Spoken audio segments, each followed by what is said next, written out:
আসসালামু আলাইকুম। Business study স্কুলের পক্ষ থেকে সকলকে শুভেচ্ছা এবং অভিনন্দন।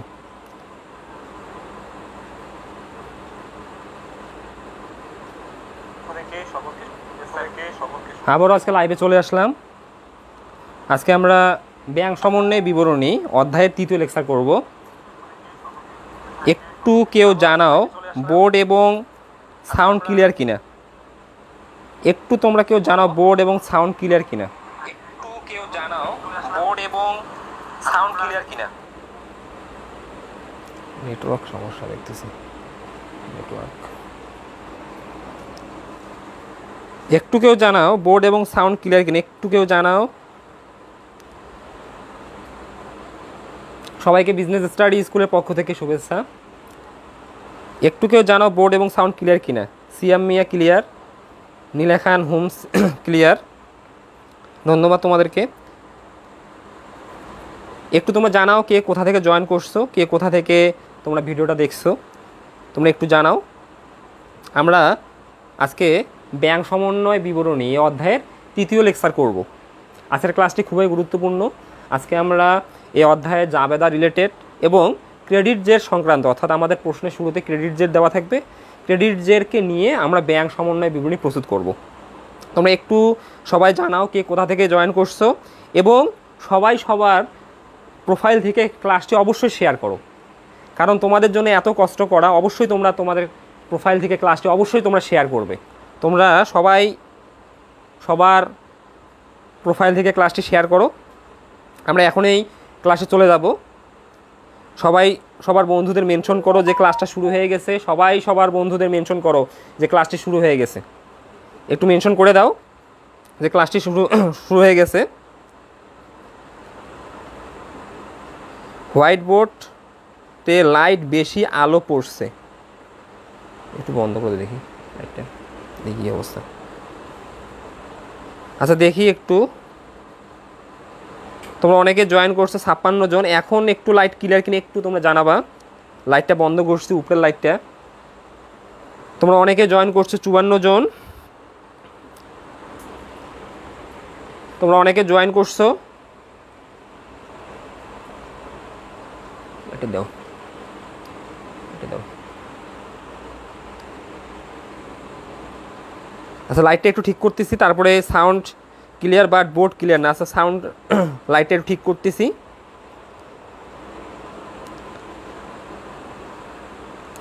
নেটওয়ার্কের জন্য বোর্ডটা এমন হতে পারে।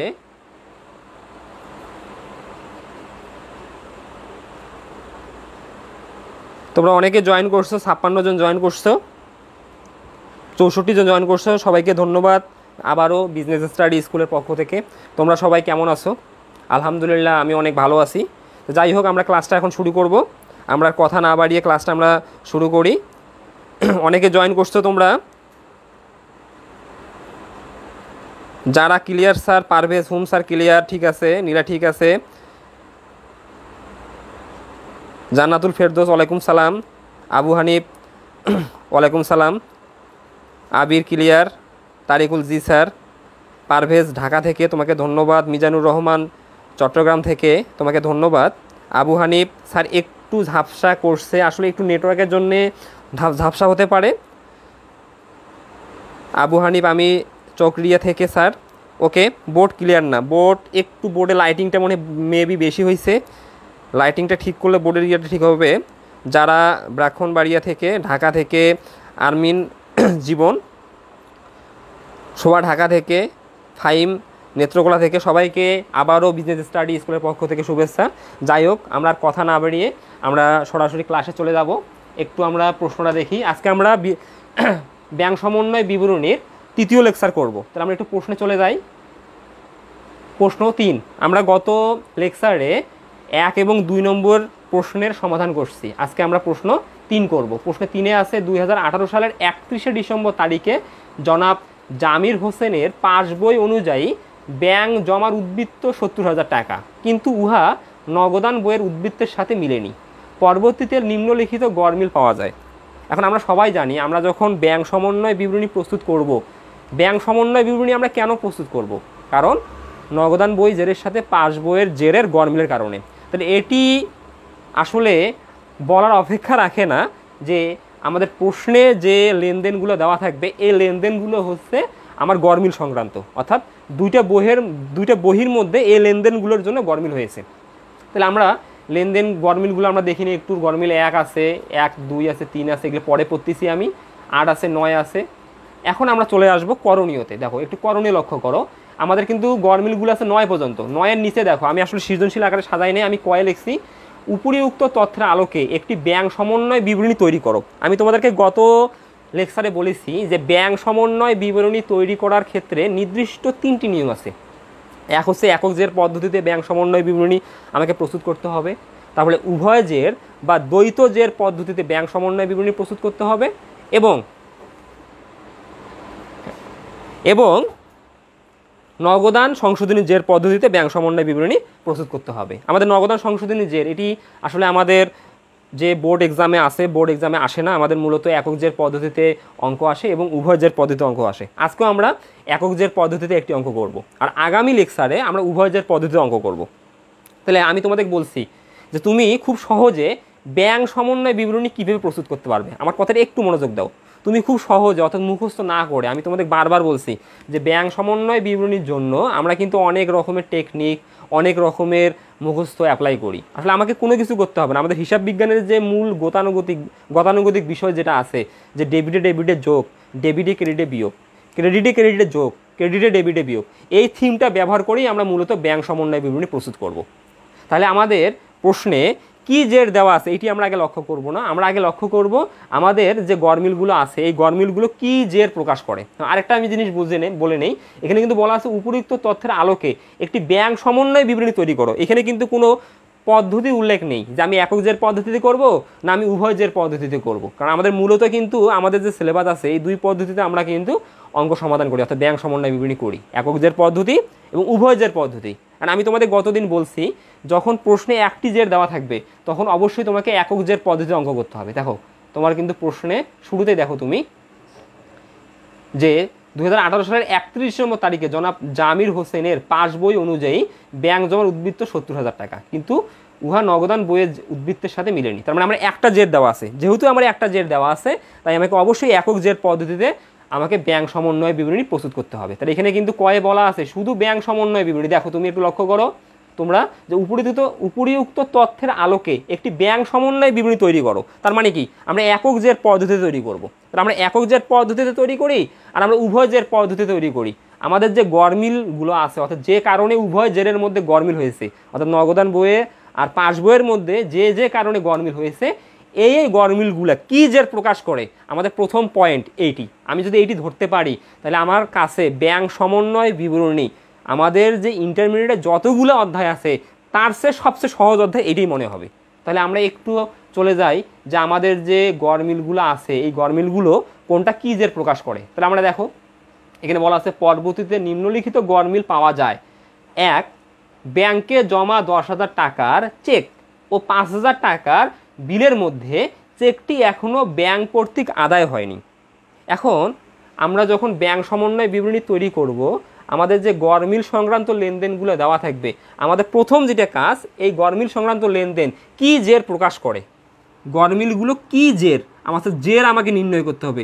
জেরটা এটা সবচেয়ে ইম্পর্টেন্ট, যে গরমিলগুলো কি জের প্রকাশ করে। এখন কি জের প্রকাশ করে এটা নির্ণয়ের জন্য একটি ফর্মুলা, তো ফর্মুলা বললে ভুল হবে, এই জিনিসগুলো যদি আমরা ফলো করি তাহলে আমরা অতি সহজে জেরগুলো নির্ণয় করতে পারবো। এক হচ্ছে আমাকে আগে নির্ণয় করতে হবে পরিবহনাধীন চেক কিনা, পরিবহনাধীন চেক কিনা। 2, বকেয়া চেক কিনা, বকেয়া চেক কিনা। 3, ক্রেডিট মেমো কিনা, ক্রেডিট মেমো। 4, ডেবিট মেমো কিনা।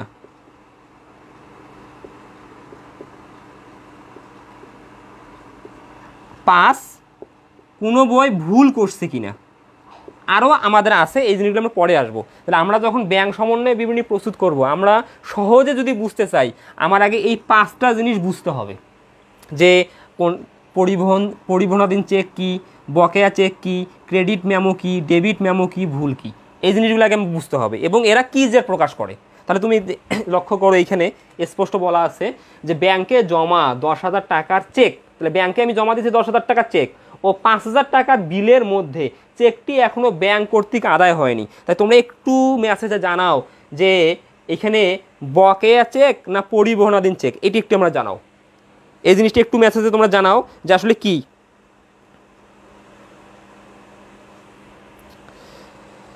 জীবন বলছে স্যার কমার্সের সাবজেক্টগুলো বেসিক কোনো ধারণা নেই, এখন আমি কি করতে পারি? তোমাকে অবশ্যই ভালোভাবে বিশেষ করে হিসাব বিজ্ঞানের বেসিকটা বুঝতে হবে।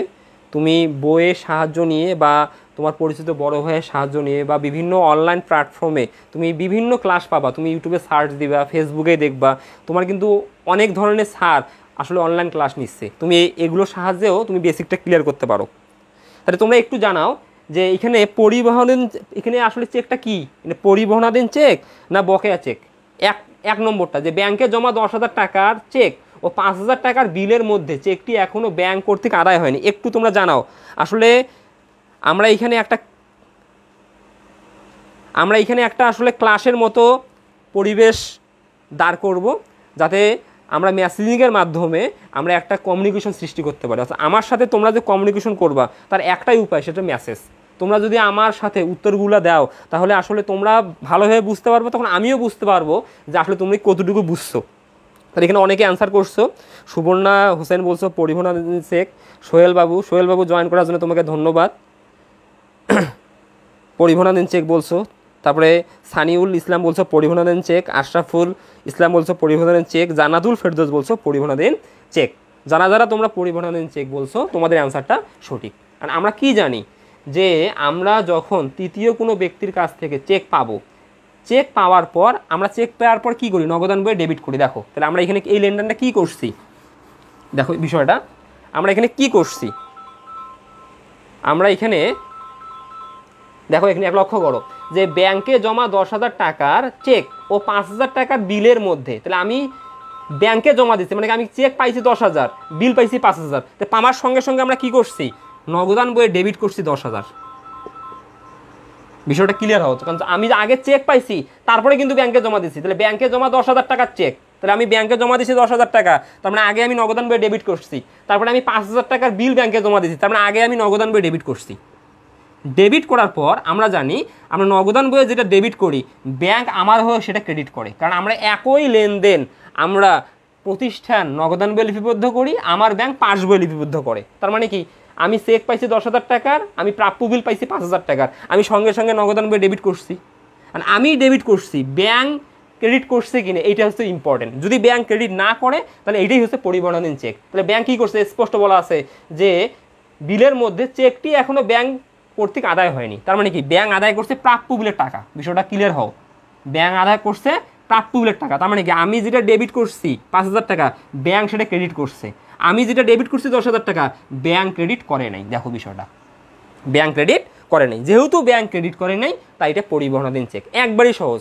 সবচেয়ে সহজে তুমি মনে রাখবা যে তৃতীয় পক্ষ যখন প্রতিষ্ঠানে কোনো চেক দিবে, প্রতিষ্ঠান চেক পাওয়ার সঙ্গে সঙ্গে যদি এটা নগদান বইয়ে লিপিবদ্ধ করে আর ব্যাংক যদি ওটা ক্রেডিট না করে, কারণ নগদান বই তখন ডেবিট হয়, নগদান বইয়ে যেটা ডেবিট ব্যাংকে সেটা ক্রেডিট। তাহলে আমি নগদান বইয়ে লিখছি ব্যাংক ক্রেডিট করেনি, এটাই হচ্ছে পরিবহনাধীন চেক। পরিবহনাধীন চেক দেখো মূল বিষয়টা আমি কি লিখছি, ডেবিট। এখানে মূল বিষয়টা কি যে প্রকাশ করে, এটা সবচেয়ে গুরুত্বপূর্ণ হচ্ছে যেটা হয়ে গেছে সেটা আমি চিন্তা করব না, যেটা হয়নি। তাহলে ব্যাংক ক্রেডিট করে নাই, যেহেতু ব্যাংক ক্রেডিট করে নাই তাই এটা ক্রেডিট জের প্রকাশ করে। তাই আমরা এখানে একটু লিখে রাখবো, কারণ এখানে মূল বিষয়টাই হচ্ছে আমার ডেবিট ক্রেডিট নির্ণয় করা। তাহলে আমরা এখানে লিখে রাখবো এটা ক্রেডিট জের প্রকাশ করে। কত টাকা, 10,000 টাকা।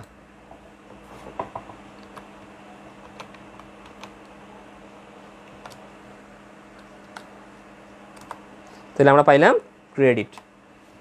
তাহলে আমরা প্রথমটা পেয়ে গেলাম, এটা ক্রেডিট জের প্রকাশ করে। কারণ অনেকেই পরিবহন চেক উত্তর দিয়েছে, অনেকে সবারটাই সঠিক উত্তর। তাহলে পরিবহন চেক দেখো এটা আমি আরেকটু বুঝাই, এখানে লিখে রাখি। তাহলে আমরা পাইলাম এক, এই জিনিসগুলো হচ্ছে সূত্র হিসেবে কাজ করবে, পরিবহনাধীন চেক। তাহলে যখন আমরা ব্যাংক সমন্বয় বিবরণী প্রস্তুত করব এটা ক্রেডিট জের প্রকাশ করবে। এটা একটা সূত্রের হিসেবে কাজ করবে, যে পরিবহনাধীন জের মানেই ক্রেডিট জের প্রকাশ করবে। এখন আমরা চলে যাব 2 নম্বরে। 2 নম্বর গণমিল। দেখো 2 নম্বর গণমিল বলছে একজন দেনাদার কর্তৃক 6000 টাকা সরাসরি ব্যাংকে জমা দিয়েছেন যা এখনও নগদান বহিতে লেখা হয়নি। তাহলে দেখো, তাহলে একজন দেনাদার কর্তৃক 6000 টাকা সরাসরি ব্যাংকে জমা দিয়েছেন। তাহলে আমরা যখন ব্যাংক সমন্বয় বিবরণী প্রস্তুত করব, খুব সহজে যদি বুঝতে চাই, দেখো আমার কথাটা একটু মনোযোগ দাও, আমরা ব্যাংক সমন্বয় বিবরণী যদি খুব সহজে বুঝতে চাই, আমার আগে 4টা জিনিস ক্লিয়ার হতে হবে। অর্থাৎ আমাকে প্রশ্ন পড়েই বুঝতে হবে এই 4টার মধ্যে কোনটা। আমি বলতেছি, 1 পরিবহনাধীন চেক কিনা, 2 বকেয়া চেক কিনা, 3 ক্রেডিট মেমো কিনা, 4 ডেবিট মেমো কিনা। তাহলে একটা স্টুডেন্ট যদি এই 4টা জিনিস বুঝতে পারে প্রথমত, তাহলে 80% ব্যাংক সমন্বয় বিবরণী অধ্যায়টা তার কাছে সহজ হয়ে যাবে। তাহলে এখানে দেখো তো স্পষ্ট বলা আছে যে একজন দেনাদার ব্যাংক কর্তৃক 6000 টাকা সরাসরি ব্যাংকে জমা দিয়েছেন যা এখনও নগদান বইতে লেখা হয় নাই। তাহলে এই 4টার মধ্যে কি? তাহলে এখানে আমি তোমাকে অপশন দিচ্ছি, এই অপশনটা তুমি ফলো করো। যদি তুমি পরিবহনাধীন চেক বুঝাও, তাহলে উত্তরে তুমি মেসেজ তুমি এ লেখো। যদি বকেয়া চেক, এ মানে পরিবহনাধীন চেক, আমি সংখ্যা লিখলাম পরিবহনাধীন চেক। বি মানে বকেয়া চেক, বকেয়া চেক। সি মানে ক্রেডিট মেমো, এটা সহজে অত বড় না লেখার কারণে মেমো, তুমি অত বড় লেখার প্রয়োজন নাই। ডি মানে ডেবিট মেমো। এটা বুঝার জন্য আমি বলতেছি, অপশন দিলাম আমি মেমো। তাহলে তুমি জাস্ট অ্যান্সার দাও যে এই 4টার মধ্যে 2 নম্বরটা কি, এ বি সি ডি, অর্থাৎ পরিবহনাধীন চেক, বকেয়া চেক, ক্রেডিট মেমো না ডেবিট মেমো। যদি পরিবহনাধীন চেক মনে করো, তুমি মেসেজ করো আমাকে অ্যান্সার দাও এ, যদি মনে করো বকেয়া চেক বি, যদি মনে করো ক্রেডিট মেমো সি, যদি মনে করো ডেবিট মেমো ডি। একটু তোমরা মেসেজে জানাও,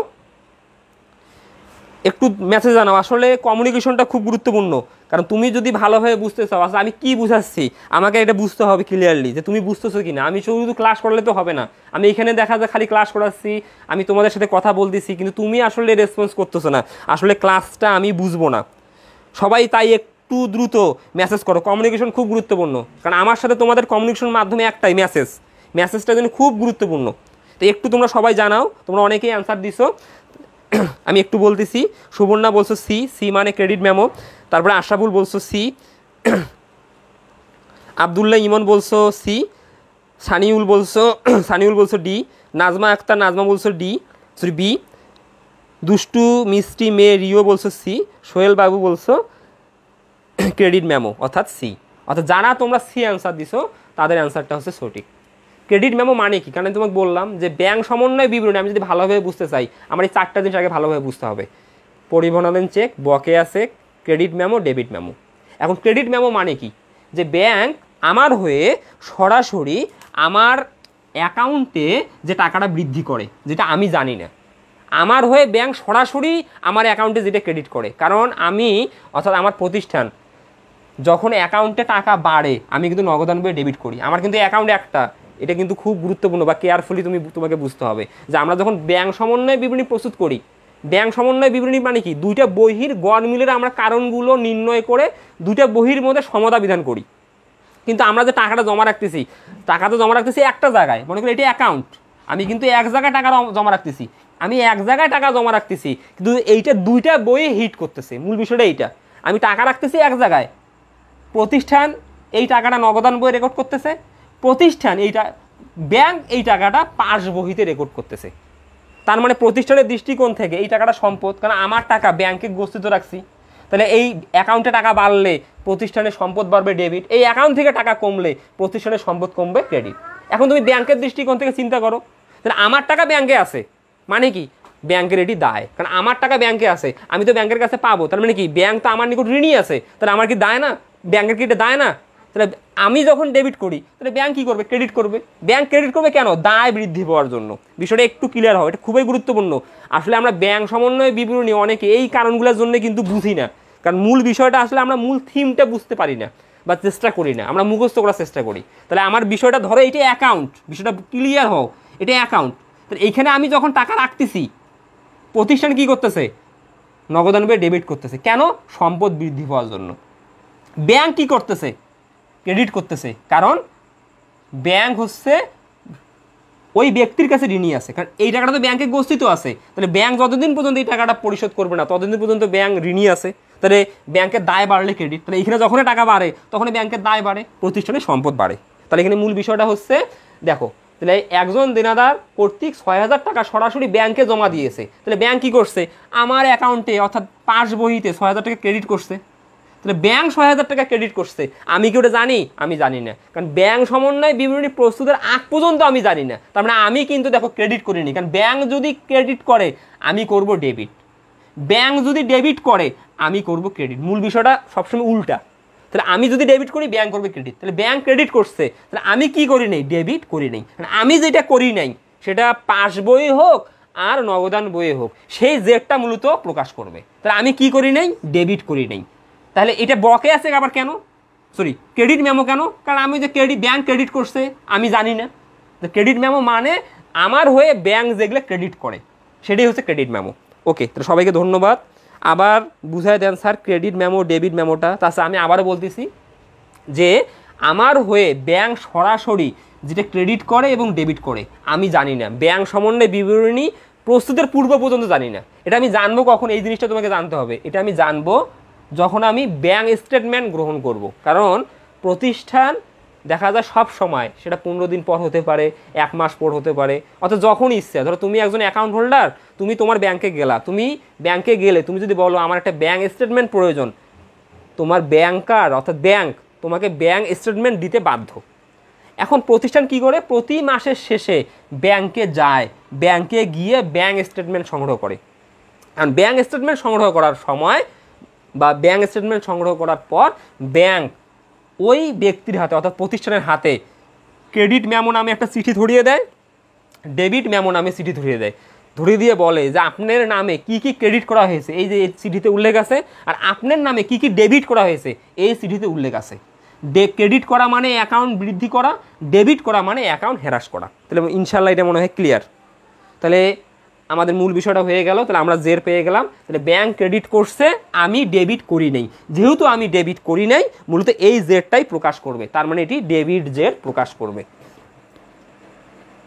তাহলে এখন আমরা লিখব কন্ট্রোল বি।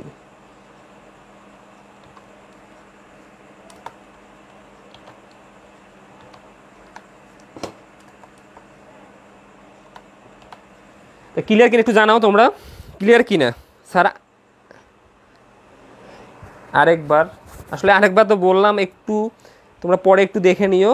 সবাই ক্লিয়ার কিনা একটু তোমরা জানাও, এই জিনিসটা একটু ক্লিয়ার কিনা জানাও, একটু মেসেজিং করো এবং অবশ্যই তোমরা তোমাদের বন্ধুদেরকে ক্লাসটি মেনশন করো, একটু মেনশন করো এবং সবাই সবার প্রোফাইল থেকে শেয়ার করে দাও। Ji sir clear, Suborna clear sir, Emon clear, হ্যাঁ ইনশাল্লাহ সবাই ক্লিয়ার। ওকে, ধন্যবাদ সবাইকে। একটু সবাই সবার বন্ধুদের মেনশন করে দাও যে ক্লাসটি শুরু হয়ে গেছে, যাতে সবাই ক্লাসটা করতে পারে। একটু মেনশন করে দাও। হ্যাঁ সবাই ক্লিয়ার, ওকে ক্লিয়ার। তাহলে আমাদের 2 ওকে, এখন তোমরা 3।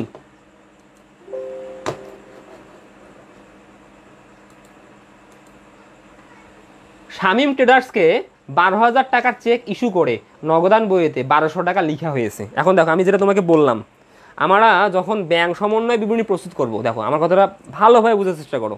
আমরা যখন ব্যাংক সমন্বয় বিবরণী প্রস্তুত করব, আমাদের মূল জিনিস 4টা: 1 পরিবহনাধীন চেক, 2 বকেয়া cheque, 3 credit memo, 4 debit memo. এই 4টা ব্যতীত আরও কিন্তু গরমিল হতে পারে, সেই গরমিলগুলা আমাকে কিন্তু বুঝতে হবে। এগুলা কিন্তু তোমাকে মুখস্থ করে বা তুমি কোনো মুখস্থ করে বা অন্যভাবে তুমি কিন্তু বুঝতে পারবে না। তোমাকে অ্যাকাউন্টিং একবার ভালোভাবে বুঝতে হবে বেসিকটা, তাহলে তুমি আসলে এগুলো করতে পারবা। বেসিকটা খুবই গুরুত্বপূর্ণ। তাহলে এখানে কি বলছে দেখো, শামীম ট্রেডার্সকে 12,000 টাকার চেক ইস্যু করে নগদান বইতে এত টাকা লিখে আছে। তাহলে তোমাকে কথার মাইরপেজ বুঝতে হবে, কথার মাইরপেজটা কিন্তু খুবই গুরুত্বপূর্ণ। এখানে কি বলতেছে স্পষ্ট বোঝো, শামীম ট্রেডার্সকে মানে তুমি অর্থাৎ তোমার প্রতিষ্ঠান, তো তোমার প্রতিষ্ঠান শামীম ট্রেডার্সকে 12,000 টাকার চেক ইস্যু করে। তবে শামীম তোমার কাছে প্রদেয় হিসাব অর্থাৎ পাওনাদার, শামীম তোমার কাছে টাকা পাইতো, তুমি তাকে 12,000 টাকার চেক দিছো। 12,000 টাকার চেক দিয়ে তুমি কি করছো, নগদান বইয়ে 1200 টাকা লিখছো, বিষয়টা বোঝো। তার মানে এখানে ভুলটা কিন্তু নগদান বইয়ে হয়েছে, এটা কিন্তু আর ভুল ব্যাংকে হয়নি। তার মানে এটি পরিবহনাধীন চেকও না, এটি বকেয়া চেকও না, এটি ডেবিট মেমোও না, এটি ক্রেডিট মেমোও না। এই চারটা হওয়ার পূর্ব শর্ত কি? এই চারটা হওয়ার পূর্ব শর্ত হচ্ছে যে কোনো একটা বইয়ে হিট করবে, অপর বইয়ে হিট করবে না। তা পরিবহনাধীন চেক কী হয়, নগদান বইয়ে ডেবিট হয়, বিষয়টা বোঝো। পরিবহনাধীন চেক মানে কি, আমি নগদান বইয়ে ডেবিট করছি, পাস বইয়ে ক্রেডিট করি নেই, মানে পরিবহনাধীন চেক। এখন আসলে বকেয়া চেক, আমি নগদান বইয়ে ক্রেডিট করছি, পাস বইয়ে ডেবিট করি নেই, মানে বকেয়া চেক। বিষয়টা ক্লিয়ার হও। অর্থাৎ আমি একটা বহিতে লিখছি আর একটা বহিতে লিখি নেই। এবার আসলে ক্রেডিট মেমো, আমি পাস বইয়ে ক্রেডিট করছি, পাস বইয়ে যেটা ক্রেডিট, নগদান বইয়ে সেটা ডেবিট। তার মানে কি, নগদান বইয়ে আমি ডেবিট করি নাই। এবার ডেবিট মেমো আসো, পাস বইয়ে আমি ডেবিট করছি, আমি নগদান বইয়ে ক্রেডিট করি নাই। তার মানে আমি কি পাইলাম, আমি যে কোনো একটা বহিতে লিখছি আরেকটা বহিতে লিখি নাই। কিন্তু আমরা জানি যে ব্যাংক সংক্রান্ত লেনদেন একই সময়ে দুইটা বহিতে লিখতে হয়, মূল বিষয়টা হচ্ছে এইটা। তাহলে এই লেনদেনটা আমরা কি এইটা করছি? বিষয়টা খুব সহজেই দেখো, আমি তোমাদের যে ক্লাসটা করাচ্ছি আমি কিন্তু কোনো মুখস্থ করাচ্ছি না, আমি একটা টেকনিক্যালি অর্থাৎ একবারে বুঝে বুঝে, এই ক্লাসের গুরুত্ব কিন্তু এই জায়গাতেই। তাই একটু সবাই মনোযোগ দাও আমি কি বলতে যাচ্ছি। তাহলে এখানে মূল বিষয়টা হচ্ছে আমরা দুইটা বহিতে লিখছি। এখানে দেখো, শামীম ট্রেডার্সকে 12,000 টাকার চেক ইস্যু করে নগদান বইতে 1200 টাকা লেখা হয়েছে। তার মানে এখানে কিন্তু কথা উজ্জ্ব আছে, এখানে কথাটা উজ্জ্ব আছে। সেই কথাটা কি, আমরা কিন্তু এটি ব্যাংকে শুদ্ধভাবে অর্থাৎ সঠিকভাবে লিখছি, ব্যাংক সংক্রান্ত কথা নেই। তা তোমাকে বুঝতে হবে ব্যাংকে তুমি এটা ক্লিয়ারলি লিখছো। তো তুমি যখন কাউকে টাকা দিবা ব্যাংকের মাধ্যমে, তখন তোমার ব্যাংক ডেবিট করবে, কারণ তোমার অ্যাকাউন্ট থেকে টাকা হ্রাস পাবে। তুমি যদি পাওনাদারকে টাকা পরিশোধ করো, তুমি যদি কোনো ব্যয় বাবদ টাকা পরিশোধ করো চেক দিয়ে, তাহলে তোমার অ্যাকাউন্ট কি কমবে না? তাহলে ব্যাংকের দৃষ্টিকোণ থেকে অ্যাকাউন্ট বাড়লে ক্রেডিট, অ্যাকাউন্ট কমলে ডেবিট। তাহলে এই লেনদেনটা কি করা হয়েছে, 12,000 টাকা ব্যাংক ডেবিট করছি। তাহলে ব্যাংক ডেবিট করছি 12,000। তাহলে আমরা কি জানি, ব্যাংক যেটা ডেবিট করে নগদান বই সেটা ক্রেডিট করে উল্টা। তাহলে ব্যাংক ক্রেডিট করছে কত, 12,000। এখানে আরেকটা টেকনিক আছে, আমি এই টেকনিকটা তোমাকে শিখাচ্ছি। ব্যয়ের ক্ষেত্রে মাথায় রাখবা, ব্যয়ের ক্ষেত্রে নগদান বই ক্রেডিট করবে যদি চেক দ্বারা হয়, নগদান বই ক্রেডিট করবে, ব্যাংক ডেবিট করবে। কারণ ব্যয় যখন হয় তখন অ্যাকাউন্ট থেকে টাকা হ্রাস পায়। তাহলে অ্যাকাউন্ট থেকে যখন টাকা হ্রাস পাবে, নগদান বইয়ের জন্য ক্রেডিট হবে, সম্পদ হ্রাস পাওয়ার জন্য, পাস বইয়ের জন্য দায় হ্রাস পাওয়ার জন্য ডেবিট হবে। তাহলে এই লেনদেনটার জন্য কি করছে, ব্যাংক ক্রেডিট করছে, নগদান বইয়ে কি করা হয়েছে, নগদান বইয়ে ডেবিট করা হয়েছে 1200। তাহলে এখন তোমরা সবাই মেসেজে জানাও যে এখানে আমরা ভুল করছি কোথায় আর কি জের প্রকাশ করবে এবং ভুলের পরিমাণটা কত। একটু তোমরা দ্রুত মেসেজে জানাও ভুলের পরিমাণ কত এবং ভুলটা কি জের প্রকাশ করবে। দ্রুত দ্রুত জানাও, একটু দ্রুত জানাও, তোমরা সবাই একটু দ্রুত জানাও, সবাই একটু দ্রুত জানাও। আমরা দ্রুত করবো কারণ জাবেদা করতে হবে, জাবেদায় সময় নিতে হবে একটু। আমরা 10টার মধ্যে আছে ক্লাসটা শেষ করবো, একটু দ্রুত তোমরা জানাও যে এখানে আমরা একটু মেসেজটা কিন্তু খুবই গুরুত্বপূর্ণ।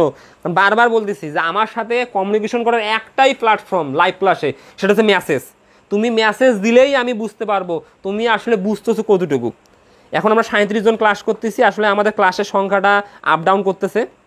তাহলে একটু তোমরা সবাই জানাও যে এখানে আমরা ভুল করছি কত টাকা এবং কি জের প্রকাশ করবে। একটু তোমরা দ্রুত জানাও যে আমরা কত টাকা ভুল করছি অর্থাৎ কত টাকা আমরা লিখিনি। তোমরা দ্রুত জানাও, দুজন জানাও। সুবর্ণা হোসেন বলছো 10,800 টাকা, 10,800 টাকা এবং ক্রেডিট জের।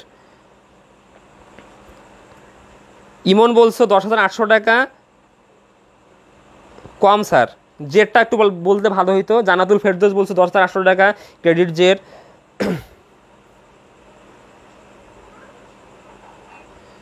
সজীব বলছো একজন, তারপরে আতিয়ার বলছো লেখার ভুল, ভুলটা পরে আসতেছি, আমি জেরের কথা বলছি যে কত টাকা, 10,800 টাকা ক্রেডিট জের 10,000। এটা ড্যাঞ্জার বলছে 10,038 টাকা। ভাই এটা ভুল হয়েছে, তোমার 10,800 টাকা হবে। যারা 10,800 টাকা অ্যান্সার দিয়েছে তাদেরটা সঠিক। আর জেরের বিষয়টা দেখো, আমরা কিন্তু পাস বইয়ে সঠিকভাবে ডেবিট করছি। এখানে জের মানে কি, যেটা হয়ে গেছে অর্থাৎ যেটা সঠিক হয়ে গেছে সে জেরটা প্রকাশ করবে না, যেটা হয়নি মূলত সেটাই জের প্রকাশ করবে। তাহলে আমরা দেখো নগদান বইয়ে ক্রেডিট কম করছি 10,800 টাকা, বিষয়টা একবারে সিম্পল সহজ। আমরা ক্রেডিট কম লিখছি 10,800 টাকা, তার মানে ক্রেডিট জের প্রকাশ করবে 10,800 টাকা। তো যারা যারা 10,800 টাকা লিখছো তাদেরটা সঠিক অ্যান্সার। তাহলে আমরা এটা পাইলাম ক্রেডিট জের। কেন? কারণ আমরা নগদানবে ক্রেডিট কম লিখছি 10,800 টাকা। ইনশাল্লাহ সবাই বুঝতে পারছো। হ্যাঁ, সবাই অ্যান্সার দিছো 10,800 টাকা। যারা যারা 10,800 টাকা অ্যান্সার দিছো এবং ক্রেডিট জের প্রকাশ করে অ্যান্সার দিছো সবাইকে ধন্যবাদ। তাহলে আমরা একটু লিখি নেই, কারণ এটা পরবর্তীতে আমার লাগবে। তাহলে আমরা এটা পাইলাম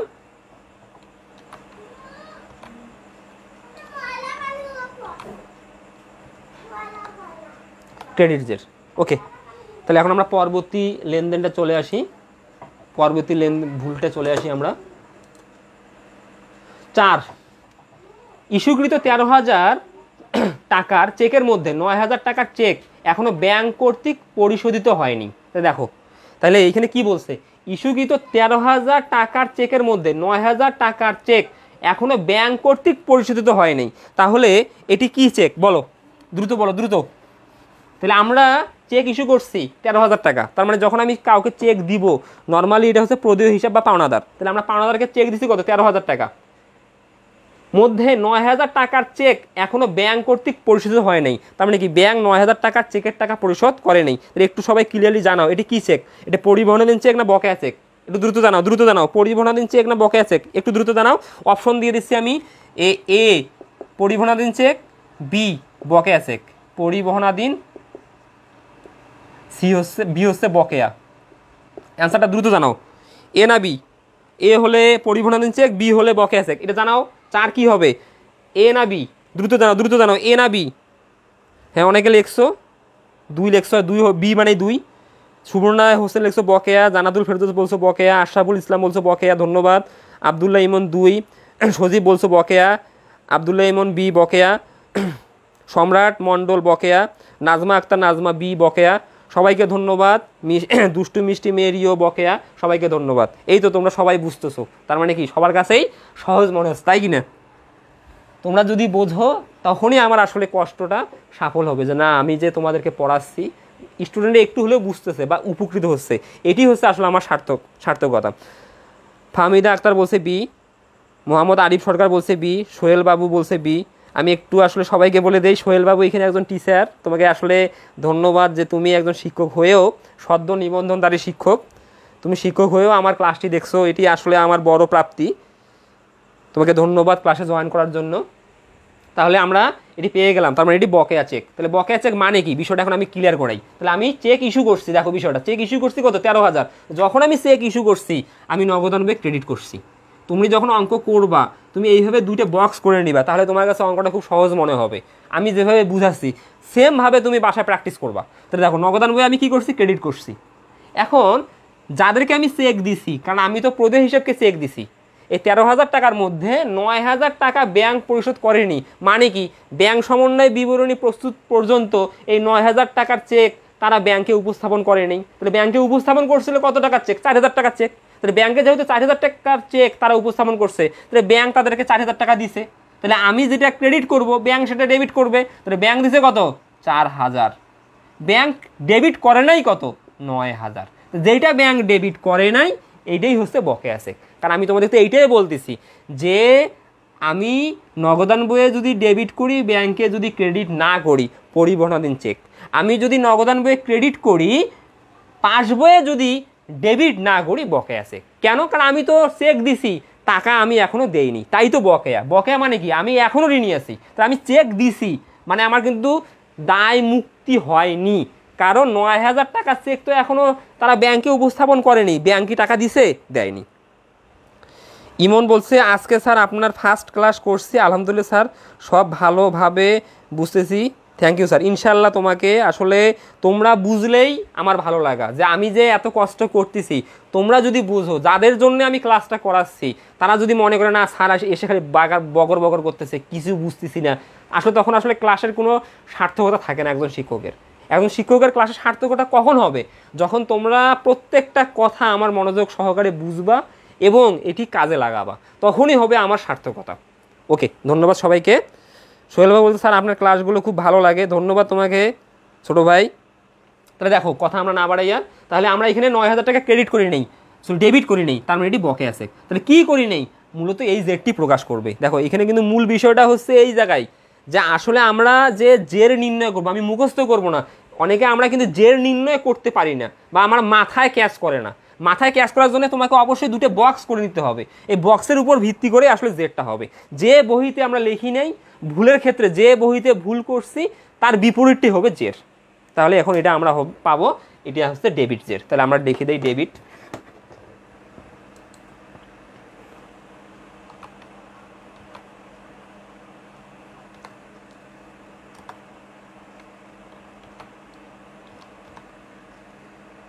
আমি পাইলাম ডেবিট জের। তো ক্লিয়ার। এখন হচ্ছে 5, এখানে প্রাপ্য বিল 4000 টাকা ব্যাংক থেকে 3800 টাকায় বাট্টা করে নগদান বইয়ে সম্পূর্ণ মূল্যে লেখা হয়েছে। তো মূল্যে হইতো মূল্য হয়ে গেছে। ওকে, তাহলে এখানে বলছে স্পষ্ট। স্যার কেমন আছেন? সজীব আহমেদ বলছে আলহামদুলিল্লাহ ভাই ভালো আছি, আমি আজ নিউ, আমি এসএসসি ব্যাচ 2022। তুমি যেহেতু আজকে নিউ, অবশ্যই তুমি কন্টিনিউ আমার ক্লাসগুলো করবে, ইনশাআল্লাহ তুমি উপকৃত হবে, আমি এতটুকুই বলতে পারি। তাহলে দেখো এখানে কি বলছে, একখানি প্রাপ্য বিল 4000 টাকা ব্যাংক থেকে 3800 টাকায় বাট্টায়, দেখো টাকায় বাট্টা করে নগদান বইয়ে সম্পূর্ণ মূল্যে লেখা হয়েছে। তো এখানে কিন্তু একটু বিষয় আছে বুঝার, যে প্রাপ্য বিল আমরা বাট্টা করি কেন, বা প্রাপ্য বিল কি বাট্টা করা সম্ভব কিনা। প্রাপ্য বিল বাট্টা করা সম্ভব। প্রাপ্য বিল মানে কি, আমি মানুষের কাছে টাকা পাই, এটির ডকুমেন্ট আছে, অর্থাৎ আমি স্ট্যাম্পে লিখিত নিছি। মানে আমরা সবাই জানি যে প্রাপ্য হিসাব আর প্রাপ্য বিল আমি চাইলেই আজকে কিন্তু নগদ টাকায় রূপান্তর করতে পারবো না। আমার সবচেয়ে লিকুইড মানি দুইটা, একটা আমি চাহিবা মাত্র পাবো দুইটা, একটা হচ্ছে ক্যাশ বাক্সে নগদ টাকা আর ব্যাংকে টাকা। এটি কিন্তু কারবারের সবচেয়ে লিকুইড মানি। আর বাকি অন্যান্যগুলো যা আছে এগুলো কিন্তু নগদ টাকায় কনভার্ট করতে হয়, অর্থাৎ সময় সাপেক্ষ। যেমন প্রাপ্য হিসাব, প্রাপ্য বিল, মজুদ পণ্য, এগুলো কিন্তু নগদ টাকায় কনভার্ট করতে হয়। এগুলো কিন্তু আমি সঙ্গে সঙ্গে চাইলেই এখনই কিন্তু নগদ টাকায় রূপান্তর করতে পারবো না। এখন তুমি আসো প্রাপ্য বিলের বিষয়টা। প্রাপ্য বিল মানে কি? প্রাপ্য বিল মানে আমরা মানুষের কাছে টাকা পাবো, অর্থাৎ কারো কাছে টাকা পাবো, তার কাছে আমি স্ট্যাম্পে লিখে নিছি, এটাই হচ্ছে প্রাপ্য বিল। আর প্রাপ্য হিসাব মানে কি, আমি মানুষের কাছে টাকা পাবো, আমি লিখিত নেইনি, অর্থাৎ মৌখিক, এটা হচ্ছে প্রাপ্য হিসাব বা দেনাদার যেটাকে আমরা বলি। এখন প্রাপ্য বিল আমাদের মূল্য ছিল 4000, তার মানে আমরা মানুষের কাছে 4000 টাকা পাবো। এই প্রাপ্য বিল আমি কি করতে পারি, আমার ব্যাংকে, অর্থাৎ আমার যে ব্যাংকে অ্যাকাউন্ট আছে এটা আমি বাট্টায় ভাঙ্গে নিতে পারি। তাহলে আমি 4000 টাকার প্রাপ্য বিল আমার ব্যাংকে দিয়ে বাট্টায় ভাঙ্গিয়ে নিছি। ব্যাংক আমাকে কি করছে, এর এগেনিস্টে 3800 টাকা দিছে। কেন 3800 টাকা দিবে? কারণ ব্যাংক যে আমাকে 3 মাস বা 2 মাস সময়ের জন্য যে অ্যাডভান্স টাকাটা দিল, ব্যাংকের লাভ কি? ওই সময়ের জন্য ব্যাংকের লাভ 200 টাকা।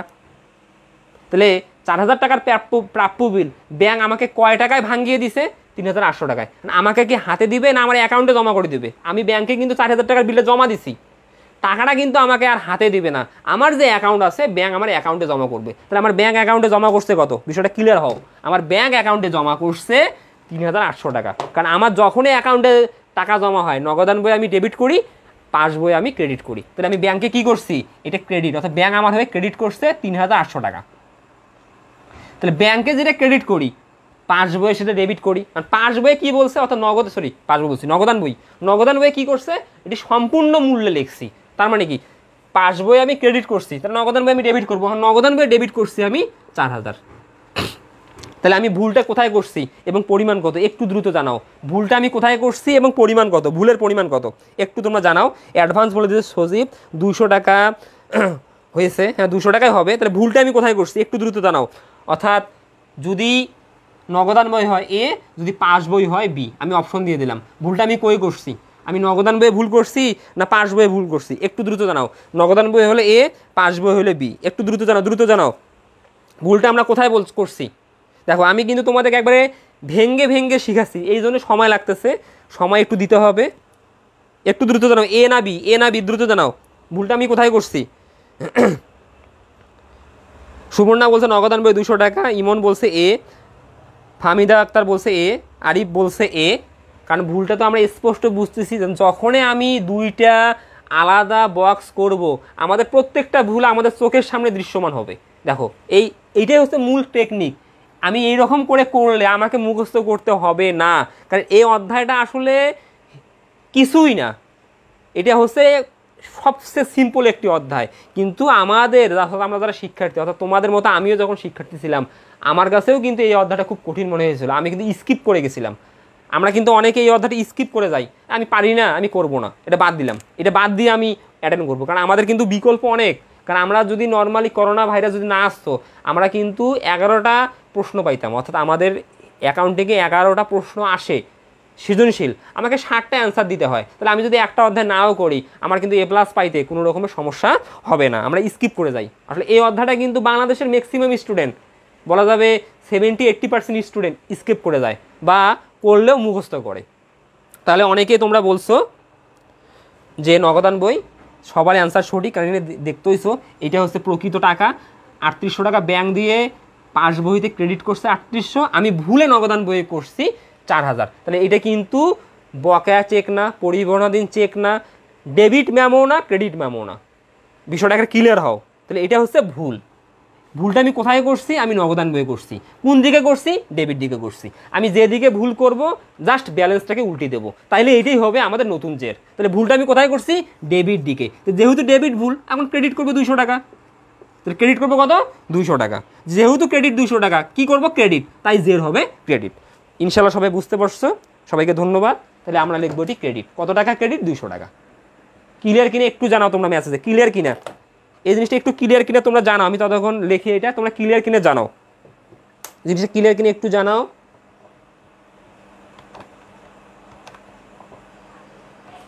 ক্লিয়ার কিনে একটু তোমরা জানাও, তোমরা একটু জানাও। আসলে মেসেজ একটু দিতে হবে, মেসেজটাই হচ্ছে গুরুত্বপূর্ণ, তোমার আমার সাথে কমিউনিকেশন। আমরা যদি মেসেজের মাধ্যমে আদান প্রদান করি, আসলে আমাকে মনে হবে না যে আমি ফেসবুকে অর্থাৎ লাইভ ক্লাস করছি, মনে হবে যে আমরা ক্লাসরুমে, আমি রুমে ক্লাস করাচ্ছি, এইটি মনে হবে। মেসেজটা খুবই গুরুত্বপূর্ণ। আর তোমরা অবশ্যই মেসেজটা একটু তোমরা ফান মেসেজটা কম করবা, যাতে আমি মেসেজগুলো দেখতে পারি। আজকে কিন্তু খুব ভালো লাগতেছে ক্লাসটা করে, আমরা সবাই কিন্তু ক্লাসে আজকে মনোযোগ। তো সবাই ইনশাল্লাহ সবাই ক্লিয়ার, ধন্যবাদ সবাইকে, সবাই ক্লিয়ার। ওকে, তাহলে আমরা পরবর্তী চলে যাই। এখন আমরা শয়ে আসবো। সবাই ক্লিয়ার? ওকে, ধন্যবাদ সবাইকে। সবাই একটু অবশ্যই তোমরা শেয়ার করবে, কারণ এত কষ্ট করতেছি, তোমরা একটু শেয়ার করতে তো ভাইয়া সবাই টাকা লাগে না, তোমরা অবশ্যই শেয়ার করবে। তাহলে এবার 6 আসি আমরা। 4000 টাকার চেক আদায়ের জন্য ব্যাংকে জমা দেওয়া হয়েছিল, যা প্রত্যাখ্যাত হয়েছে।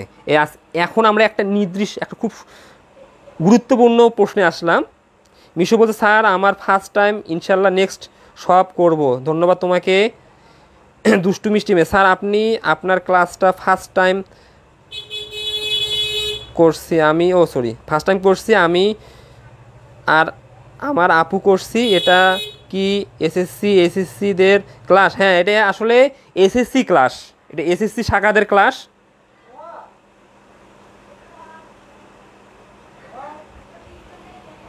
একটু দাঁড়াও, একটু জান্নাতি হরেন মাস্টার দেখতেছো না?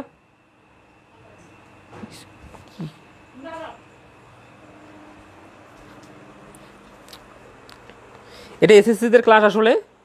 আতিয়ার ক্লিয়ার স্যার, ওকে, সবাইকে ধন্যবাদ। হ্যাঁ, এটা এসএসসিদের ক্লাস, প্লিজ বলবেন। এটা এসএসসি যারা 21 এবং 22 ব্যাচ তাদের জন্য ক্লাস। এখন দেখো, তাহলে এখানে মূল বিষয়টা আমি যেটা বলতে চাচ্ছি, প্রত্যাখ্যানের বিষয়টা। তাহলে এখানে প্রত্যাখ্যান 2 ধরনের হতে পারে, ইস্যুকৃত চেক প্রত্যাখ্যান আর প্রাপ্ত চেক প্রত্যাখ্যান। এই জিনিসটা তোমাকে বুঝতে হবে। তাহলে এখানে বলতেছে 4000 টাকার চেক আদায়ের জন্য ব্যাংকে জমা দেওয়া হয়েছিল, যা প্রত্যাখ্যাত হয়েছে। দেখো, তাহলে আদায়ের জন্য 4000 টাকার চেক আদায়ের জন্য ব্যাংকে জমা দেওয়া হয়েছিল, তার মানে আমি আগে চেক পাইছি। এই জিনিসটা আমাকে ভেঙে ভেঙে বুঝতে হবে। আমি আবারও বলতেছি, এখানে নার্ভাস হবা না বা এখানে কঠিন করে নিবা না। আগে তুমি দেখবা কোন চেকটা প্রত্যাখ্যান হয়েছে, প্রাপ্ত চেক না প্রদেয় চেক। মানে আমি যে চেকটা পাইছি ওই চেকটা প্রত্যাখ্যাত হয়েছে, না আমি যে চেকটা মানুষকে দিছি ওই চেকটা প্রত্যাখ্যাত হয়েছে, এটা তুমি আগে দেখবা। তাহলে আগে আমি দেখি 4000 টাকার চেক আদায়ের জন্য ব্যাংকে জমা দেওয়া হয়, তার মানে কি মানুষ আমাকে চেক দিছে, ওই চেকটা আদায়ের জন্য আমার ব্যাংকে জমা দিছি, তার মানে এটা প্রাপ্ত চেক। তাহলে আমি যখন চেক পাইছি, আমি নগদান বইয়ে কি করছি দেখো বিষয়টা। আমি যখন চেক পাইছি, আমি নগদান বইয়ে ডেবিট করছি। তো নগদান বইয়ে ডেবিট করছি কত টাকা? 4000 টাকা। নগদান বইয়ে ডেবিট করছি 4000 টাকা। তাহলে আমি যখন চেক পাইছি, আমি নগদান বইয়ে ডেবিট করছি 4000, দেখো আমি নগদান বইয়ে ডেবিট করছি 4000। এখন 4000 টাকা নগদান বইয়ে ডেবিট করে এই চেকটা আমি আমার ব্যাংকে প্রেরণ করছি। কারণ আমার ব্যাংক কি করছে, আমার ব্যাংক কিন্তু প্রথম ব্যাংক, বিষয়টা ক্লিয়ার হও। আমি চেক পেয়ে আমার ব্যাংকে প্রেরণ করছি, তাহলে আমার ব্যাংকটা কি প্রথম ব্যাংক। আর আমার ব্যাংক কি করছে, প্রথম ব্যাংক যার কাছ থেকে চেক পাইছি এই আমার ব্যাংক তার ব্যাংকে চেকটা প্রেরণ করছে আদায়ের জন্য, তার মানে দ্বিতীয় ব্যাংক। বিষয়টা ক্লিয়ার হও। আমি চেক পাইছি, চেক পেয়ে নগদান বইয়ে ডেবিট করছি, ডেবিট করে আমি ওই চেকটা আমার ব্যাংকে আদায়ের উদ্দেশ্যে প্রেরণ করছি, তাহলে আমার ব্যাংকটা প্রথম ব্যাংক। আমার ব্যাংক কি করছে, ওই চেকটা আমি যার কাছ থেকে পাইছি অর্থাৎ প্রাপ্য হিসাবের কাছ থেকে পাইছি ওই চেকটা দ্বিতীয় ব্যাংকে আমার ব্যাংকটা প্রেরণ করছে আদায়ের জন্য। কারণ ব্যাংকের সাথে ব্যাংক মিউচুয়াল করবে। আর আধুনিক যুগে আসলে আমরা কিন্তু হাতে হাতে আর চেকের টাকা মিউচুয়াল করি না, ব্যাংকের মাধ্যমে ব্যাংকের। তাহলে আমার ব্যাংক দ্বিতীয় ব্যাংকে চেকটা প্রেরণ করবে আদায়ের জন্য। এখন দ্বিতীয় ব্যাংকে যখন প্রেরণ করবে, দ্বিতীয় ব্যাংকে দেখবে যে আমাকে চেক দিছে তার অ্যাকাউন্টে পর্যাপ্ত পরিমাণ টাকা নেই, বা অন্য কোনো ভুল হতে পারে, মূল কথা পর্যাপ্ত পরিমাণ টাকা নেই। তখন কি করবে, দ্বিতীয় ব্যাংক আমার ব্যাংকে কি টাকা দিবে, দিবে না। তখন টাকা না দিয়ে পুনরায় চেকটা রিটার্ন দিবে। আমার ব্যাংক কি করবে, আমাকে চেকটা রিটার্ন দিবে। তাহলে মূল বিষয়টা কি হলো, আমি কি টাকা পাইলাম, আমি কিন্তু টাকা পাইলাম না। তাহলে আমি যদি টাকা না পেয়ে থাকি তাহলে আমি এখানে ভুল করে, আমি কোথায় ভুল করছি, আমি এটা জানতে চাচ্ছি কোথায় ভুল করছি, নগদান বইয়ে অর্থাৎ এতে না বিতে, এটা একটু জানাও তোমরা আমরা কোথায় ভুল করছি। গাজী রহমান বলছে স্যার আপনার ক্লাসটা খুব ভালো লাগলো, ধন্যবাদ তোমাকে।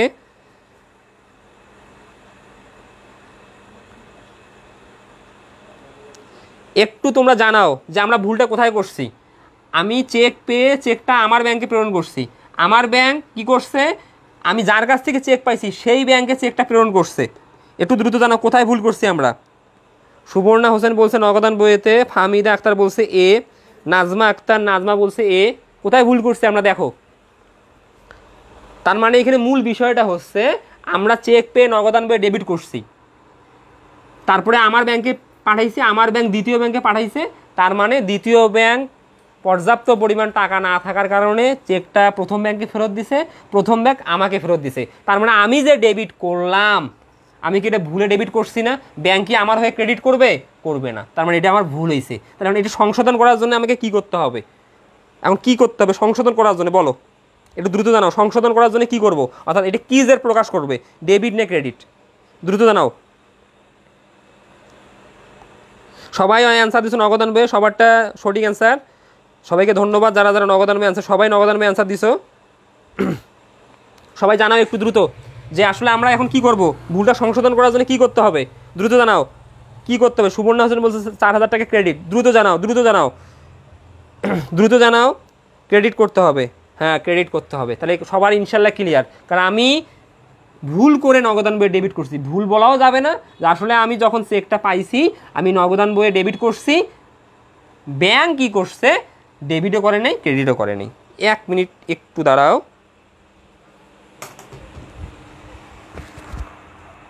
জান্নাতি জান্নাতি আসলে তোমার সমস্যা নেই, ঠিক লাগাবো না।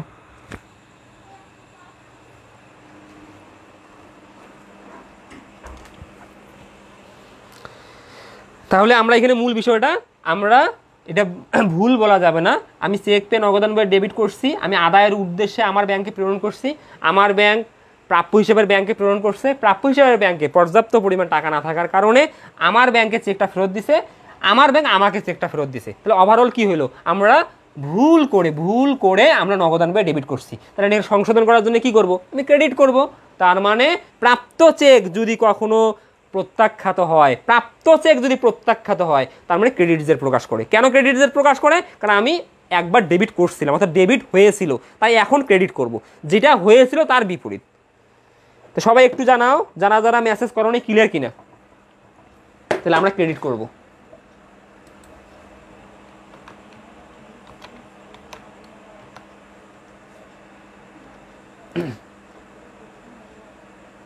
এখন 7 সবাই একটু জানো ক্লিয়ার কিনা। জাহিদ হোসেন স্যার অ্যাসাইনমেন্ট 5 এর গুলা রাইট, আমি অ্যাসাইনমেন্ট করছি ভাই এখানে অ্যাসাইনমেন্ট না টানায় ভালো সবচেয়ে। অ্যাসাইনমেন্ট নিয়ে কথা বলি। আসলে দেখো, আমরা যারা ইন্টারমিডিয়েট স্টুডেন্ট, অর্থাৎ বিশেষ করে 21 সালের ব্যাচ, আমার কথাগুলো একটু মনোযোগ সহকারে শোনো। আমরা যারা 21-এর পরীক্ষার্থী, আমরা কিন্তু সবাই অ্যাসাইনমেন্ট নিয়ে পড়ে আসি। আমাদের কিন্তু ইন্টারমিডিয়েট শেষ কথা না, বিষয়টা আমার কথাগুলো একটু মনোযোগ দিয়ে শোনো, যে ইন্টারমিডিয়েট কিন্তু আমাদের শেষ কথা না। আমরা আসলে ইন্টারমিডিয়েট, অর্থাৎ আমরা এই লেভেলটা আমরা কেন পড়ি, আমরা এই লেভেলটা পড়ার মূল উদ্দেশ্য, আমরা এই লেভেল থেকে কিন্তু নির্ধারণ করি আমরা কোন দিকে মুভ করব, অর্থাৎ পাবলিক বিশ্ববিদ্যালয়ে যাব, না প্রাইভেট বিশ্ববিদ্যালয়ে যাব, না জাতীয় বিশ্ববিদ্যালয়ে যাব। আসলে আমরা যদি অ্যাসাইনমেন্টটাকে এত গুরুত্ব দেই, তাহলে আমরা কিন্তু ধরা খাবো। যদি সরকার ডিসেম্বর মাসে পরীক্ষা নেয়, তাহলে আমরা কিন্তু একটা বিশাল ধরা খাবো। আমার সাজেশন হচ্ছে, তোমরা অবশ্যই তোমাদের যে বোর্ড কর্তৃক যে শর্ট সিলেবাসটা আছে, তোমরা এটি ফুলফিল তোমরা মেকআপ করার চেষ্টা করো। এবং সেই সাথে তোমাদেরকে আরেকটা কথা বলবো, তোমরা বাংলা এবং ইংরাজি এটি পড়া বাদ দিও না, কারণ তুমি আলটিমেটামলি বিশ্ববিদ্যালয়ের প্রিপারেশন কিন্তু নিবা। তো যখন তোমার অটোপাস দিয়েও বা পরীক্ষা হোক, তোমার যখন এটি চ্যাপ্টার ক্লোজ হয়ে যাবে, তোমাকে কিন্তু আবার বাংলা ইংরেজি পড়তে হবে। তুমি যদি 5-6 মাস বাংলা ইংরেজি চর্চা না রাখো, তাহলে তুমি কিন্তু হঠাৎ করে আর ওই সাবজেক্টগুলা আয়ত্ত করতে পাবা না। তো তুমি যদি ভালো চান্স পেতে চাও বিশ্ববিদ্যালয়ের ক্ষেত্রে, অবশ্যই তোমাকে বাংলা ইংরাজি ভালোভাবে পড়তে হবে। হাকিম, আলহামদুলিল্লাহ অনেক ভালো লাগছে স্যার, আজ ফার্স্ট ক্লাস করছি আপনার। থ্যাঙ্কস ডিয়ার প্রসপেক্টর, মে গুড ব্লেস। ওকে, ধন্যবাদ তোমাকে। তাহলে এখন আমরা চলে আসি নেক্সট লেনদেনে। ইস্যুকৃত চেক ব্যাংক কর্তৃক প্রত্যাখ্যাত 3000 টাকা। তাহলে দেখো, আমার এখানে কিন্তু 2 ধরনের চেক প্রত্যাখ্যাত হবে। সুবর্ণা হোসেন, শর্ট সিলেবাসটা একটু দিয়ে ইনশাল্লাহ দিব। তো তোমাদেরকে আমি আবারও বলছি, তোমরা বাংলা ইংরাজি এই দুটো সাবজেক্ট কিন্তু বিশ্ববিদ্যালয়ের জন্য খুবই ইম্পর্টেন্ট। ঢাকা বিশ্ববিদ্যালয়ে তুমি যদি চান্স পেতে চাও, তোমার কিন্তু অ্যাকাউন্টিং আগে কাটবে না, ম্যানেজমেন্ট আগে তোমার কাটবে না, আগে কাটবে ইংরেজি। যে কোনো বিশ্ববিদ্যালয়, শুধু ঢাকা বিশ্ববিদ্যালয় না, তুমি যে বিশ্ববিদ্যালয়েই পরীক্ষা দাও না কেন, তোমার কিন্তু আগে কাটবে ইংরেজি। তুমি যদি ইংরেজিতে পাস করো, তাহলেই কিন্তু তোমার অন্যান্য যে স্তরগুলো আছে, অর্থাৎ তোমার যদি 100 মার্কের পরীক্ষা হয় 25-25-25, অর্থাৎ বাংলা 25, হিসাব বিজ্ঞান 25, ব্যবস্থাপনা 25, আবার অন্য বিশ্ববিদ্যালয়ে দেখা যাবে অ্যাকাউন্টিংয়ের আর ইংরেজি মিলেও পরীক্ষা হতে পারে। তো তোমার কিন্তু আগে কাটবে ইংরেজি। তাহলে ইংরেজি সাবজেক্টটা কিন্তু বিশ্ববিদ্যালয়ে চান্স পাওয়ার জন্য খুবই গুরুত্বপূর্ণ। তো তোমরা হাল ছাড়বা না, ইংরেজিটা অবশ্যই কন্টিনিউ করবা। তাহলে এখানে কী বলেছে দেখো, তাহলে ইস্যুকৃত চেক ব্যাংক কর্তৃক প্রত্যাখ্যাত 3000 টাকা। তাহলে এখন আগে আমি বুঝাই যে চেক ইস্যু করছি। তাহলে আমি যখন চেক ইস্যু করছি, আমরা নগদান বইয়ে কী করছি, আমি ক্রেডিট করছি। তাহলে আমরা নগদান বইয়ে ক্রেডিট করছি। তাহলে চেক ইস্যু করছি কত টাকা, 3000 টাকা চেক ইস্যু করে আমরা নগদান বইয়ে কী করছি, ক্রেডিট করছি। এখন নগদান বই ক্রেডিট করার পর আমি যাকে চেক দিছি, সে আমার ব্যাংকে টাকা ভাঙ্গাইতে গেছে, কারণ আমি চেক দেওয়ার সঙ্গে সঙ্গে কিন্তু নগদান বই ক্রেডিট করছি। আমি কিন্তু আর ব্যাংকের অপেক্ষায় থাকি নাই ব্যাংক ডেবিট করলো কিনা, কারণ যখন লেনদেনটা সংঘটিত হয় হিসাব বিজ্ঞানে, তখনই কিন্তু এন্ট্রি করা হয়। তাহলে আমি যখন চেকটা ইস্যু করছি মানে কি, আমি আমার ব্যাংক থেকে টাকা প্রদান করছি, ধরে নিছি সঙ্গে সঙ্গে, তাই আমি নগদান বই ক্রেডিট করছি। এখন যাকে আমি চেক দিছি, সে আমার ব্যাংকে গিয়েছে, আমার ব্যাংকে গিয়ে আমার ব্যাংকে চেকটা উপস্থাপন করছে। এখন যে মনে করে কম্পিউটারে বসে আছে, সে চেকটা নিয়ে আমার অ্যাকাউন্ট চেক করছে। কারণ তুমি যখন কোনো ব্যাংকে যাবা চেক ভাঙ্গাইতে, তুমি চেকটা গিয়ে কাউন্টারে জমা দিবা। কাউন্টারে অনেকজন কম্পিউটার নিয়ে বসে আছে, চেকটা পেয়ে কিন্তু আগে টিপবে, কিবোর্ড টিপবে, মানে কি অ্যাকাউন্ট সার্চ করবে। আর অ্যাকাউন্ট সার্চ করে দেখছে আমার অ্যাকাউন্টে পর্যাপ্ত পরিমাণ টাকা নাই, বা সিগনেচারের গন্ডগোল হতে পারে, বিভিন্ন কারণে কিন্তু চেকটি প্রত্যাখ্যাত হতে পারে বা অমর্যাদাকৃত হতে পারে। তাহলে আমার ব্যাংক কি করছে, কোনো কারণে এই চেকটা টাকা না দিয়ে ফেরত দিছে। তাহলে আমার ব্যাংক যদি টাকা না দিয়ে চেকটা ফেরত দেয়, তাহলে আমার ব্যাংক কি ডেবিট করছে, করে নাই। তাহলে আমি কি ভুল করে ক্রেডিট করি নাই? বিষয়টা ক্লিয়ার হও, আমি কি করছি, ভুল করে ক্রেডিট করছি। তাহলে এটার সাথে কিন্তু পাস বইয়ের কোনো সম্পর্ক নাই। তাহলে আমি ভুলটা কোথায় করছি, নগদান বইয়ে। এটা কিন্তু ভুল, এটার সাথে পাস বইয়ের কোনো সম্পর্ক নাই। তাহলে আমি কি করছি, ভুল করে নগদান বইয়ে ডেবিট করছি। কখন বুঝতে পারলাম ভুল, যখন আমার প্রত্যাখ্যান হয়েছে, আমার প্রত্যাখ্যান। কিন্তু প্রত্যাখ্যান হওয়ার আগ পর্যন্ত কিন্তু এটা ভুল ছিল না, আমার কিন্তু ক্রেডিট সঠিক ছিল।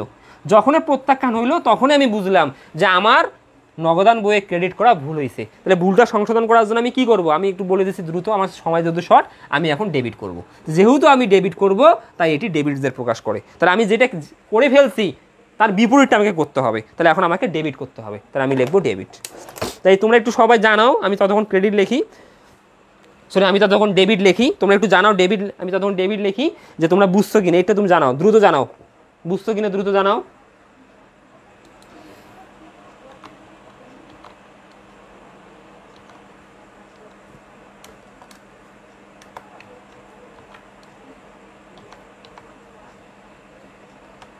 তোমরা দ্রুত জানাও বুঝছো কিনা, ক্লিয়ার কিনা একটু জানাও।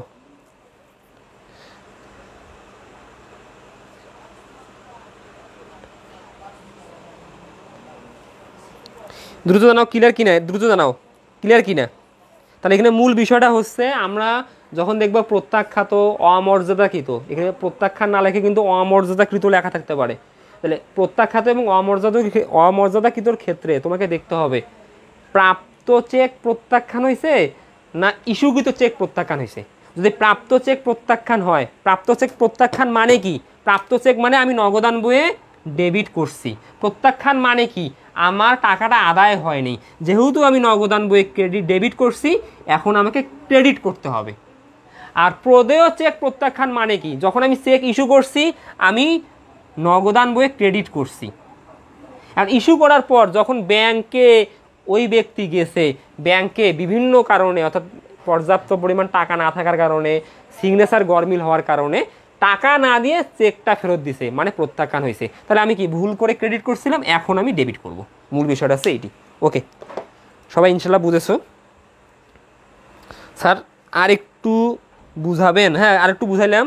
এই যে বললাম আমি এখানে মূল বিষয়টা হচ্ছে প্রত্যাখ্যানের ক্ষেত্রে তোমাকে লক্ষ্য করতে হবে কোন চেক প্রত্যাখ্যান, প্রাপ্ত চেক প্রত্যাখ্যান না প্রদেয় চেক প্রত্যাখ্যান। যদি প্রাপ্ত চেক প্রত্যাখ্যান হয়, অর্থাৎ প্রাপ্ত চেক প্রত্যাখ্যান মানে কি আমি চেক পাইছি, চেক পেয়ে ব্যাংকে জমা দিছি, চেক যখন পাইছি আমি নগদান বইয়ে ডেবিট করছি, যখন ব্যাংকে জমা দিছি, ব্যাংকে জমা দেওয়ার পরে কিন্তু আমি বুঝতে পারতেছি যে আমার চেকটা প্রত্যাখ্যান হয়েছে, মানে কি আমি টাকা পাই নাই, তাহলে আমি কি ভুল করে ডেবিট করলাম না? তো সংশোধন করার জন্য কি করতে হবে, আমি যাহা করছি তাহার বিপরীত। আবার আমি যখন কাউকে চেক প্রদান করি, চেক প্রদান করার সঙ্গে সঙ্গে মানে আমি যে 7 নঙ্গে চেক দিছি, চেক দেওয়ার সঙ্গে সঙ্গে কিন্তু আমি নগদান বইয়ে ক্রেডিট করছি। তারপরে যাকে চেক দিতে সে আমার ব্যাংকে গেছে, আমার ব্যাংকে গিয়ে দেখা গেছে পর্যাপ্ত পরিমাণ টাকা নেই বা আমার সিগনেচারের গরমিল বিভিন্ন কারণে কি করবে, চেকে টাকা না দিয়ে চেকটা ফেরত দিবে, তার মানে চেকটা প্রত্যাখ্যান করবে। তো চেকটা যদি প্রত্যাখ্যান করে তাহলে আমি কি ভুল করে ক্রেডিট করিনি, আমি কি টাকা দিছি, দেইনি, টাকা দিলাম না কিন্তু ক্রেডিট করলাম, তার মানে আমি দায় হ্রাস করলাম, আমার কি ভুল হয়েছে না? তাহলে এখন কী করতে হবে, ডেবিট করতে হবে। ওকে ইনশাল্লাহ সবাই ক্লিয়ার। এখন আমরা চলে আসি পরে, এখন আমরা আসবো 8। পানাদারের বরাবর ইস্যুকৃত 5,000 টাকার একটি চেক ভুলে ব্যাংক ক্রেডিট করেছে। তাহলে এখন বিষয়টা বোঝো, একটু আমি বিষয়টা বুঝাই। স্যার অনেক ধন্যবাদ আপনাকে আমাদের বিনামূল্যে এতটা সাহায্য আর শিক্ষা দেওয়ার জন্য। তোমাকে ধন্যবাদ। তোমরা আসলে আমার জন্য একটা কাজই করবা, দোয়া করবা এবং বেশি বেশি শেয়ার করবা। আমার জন্য দোয়া করবা আর ক্লাসটা একটু বেশি বেশি শেয়ার করবা, যাতে আরও অন্যান্যরাও এই সুবিধাটা পেতে পারে। আমার এইটাই আশা, আসলে যাতে একটু হলেও গুটি কয়েক স্টুডেন্ট আমার দ্বারা উপকৃত হতে পারে। তাহলে এখন আমরা আসি, পানাদারের বরাবর ইস্যুকৃত 5,000 টাকার একটি চেক। দেখো আমরা পানাদারকে কি করছি, 5,000 টাকার একটা চেক দিছি। তাহলে আমি যখনই চেক দিছি এখানে কিন্তু বলা নাই যে নগদান বই লিপিবদ্ধ হয়নি। যখন লেখা থাকবে নগদান বই লিপিবদ্ধ হয়নি, বিষয়টা বোঝো, যখন লেখা থাকবে নগদান বই লিপিবদ্ধ হয়নি তখন আমি কিন্তু আর নগদান বইয়ে ক্রেডিট করব না, কারণ এখানে কিন্তু বলা নাই, খালি বলছে পানাদারের বরাবর ইস্যুকৃত 5,000 টাকার একটি চেক ভুলে ব্যাংক ক্রেডিট করেছে। তার মানে এখানে কি বলা আছে নগদান বই লেখা হয় নাই, তার মানে নগদান বই লেখা হয়েছে। তাহলে আমি যখন কাউকে চেক দেই আমরা নগদান বইয়ে কী করি, ক্রেডিট করি। তার মানে আমি নগদান বইয়ে ক্রেডিট করছি 5,000। তাহলে আমরা কি জানি, যখন আমি কাউকে চেক দিব, আমার যখন কোনো ব্যয় হবে আমি নগদান বইয়ে ক্রেডিট করব, ব্যাংক আমার হয়ে কি করবে, পাস বইয়ে ডেবিট করবে। বিষয়টা বোঝো। তাহলে আমি পানাদারকে চেক দিছি, দিয়ে নগদান বইয়ে ক্রেডিট করছি, তাহলে ব্যাংকের কি করা লাগতো, ব্যাংকের করা লাগতো 5,000 টাকা ডেবিট। তাহলে ব্যাংক ডেবিট না করে 5,000 টাকা ক্রেডিট করছে। বিষয়টা বোঝো। তাহলে ব্যাংক ডেবিট না করে 5,000 টাকা কি করছে, ক্রেডিট করছে। তাহলে এখানে ভুল হয়েছে কত টাকা এবং কিজের প্রকাশ করবে একটু দ্রুত জানাও। সাব্বির বলছে স্যার আপনাকে অনেক ধন্যবাদ, তোমাকেও ধন্যবাদ।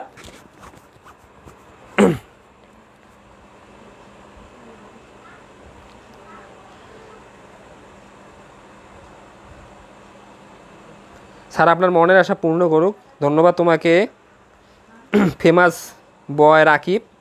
এটা দ্রুত জানাও, এটি কিন্তু খুবই ইম্পর্টেন্ট। দেখো তাহলে আমি পানাদারকে চেক দিছি, দিয়ে নগদান বইয়ে ক্রেডিট করছি 5,000। এখন ব্যাংক কিন্তু ডেবিট করতে হইতো, ব্যাংক ডেবিট না করে ক্রেডিট করছে। তাহলে এখন আমি কি করব, অর্থাৎ আমার এখানে কিজের প্রকাশ করবে এবং কত টাকা লিখতে হবে। দ্রুত জানাও সবাই, একটু শেয়ার, এটা খুবই গুরুত্বপূর্ণ একটি প্রশ্ন, সবাই দ্রুত জানাও। কিজের প্রকাশ করবে, কিজের প্রকাশ করবে এবং কত টাকা লিখতে হবে, একটু দ্রুত দ্রুত, কারণ এটি খুবই ইম্পর্টেন্ট, মেসেজটা খুবই ইম্পর্টেন্ট। মেসেজের মাধ্যমে আসলে আমি বুঝতে পারবো তোমরা কতটুকু বুঝলা, তোমাদের ইমপ্রুভমেন্টটা কতটুকু হচ্ছে। দ্রুত একটু জানাও, একটু দ্রুত জানাও। দুজন মাত্র অ্যান্সার দিছো, দ্রুত জানাও।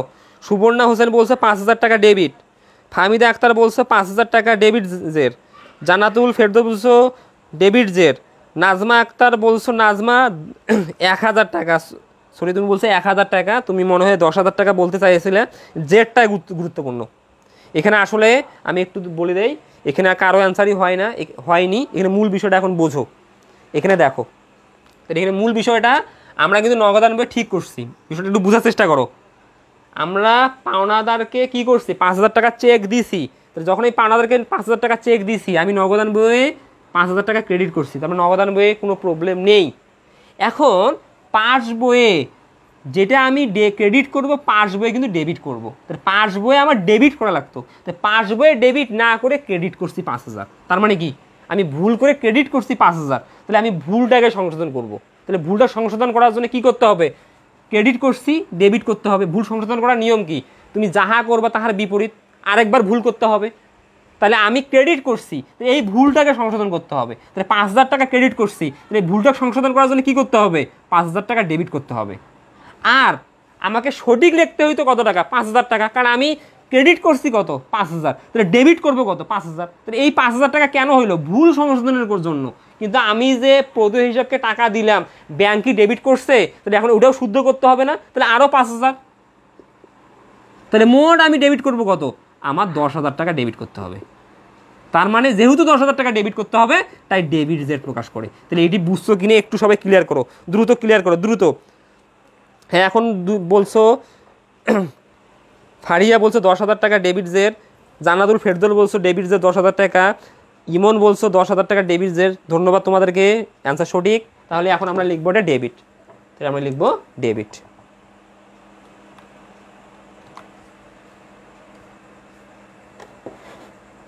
একটু দ্রুত জানাও, বুঝছো কিনে, ক্লিয়ার কিনে একটু জানাও।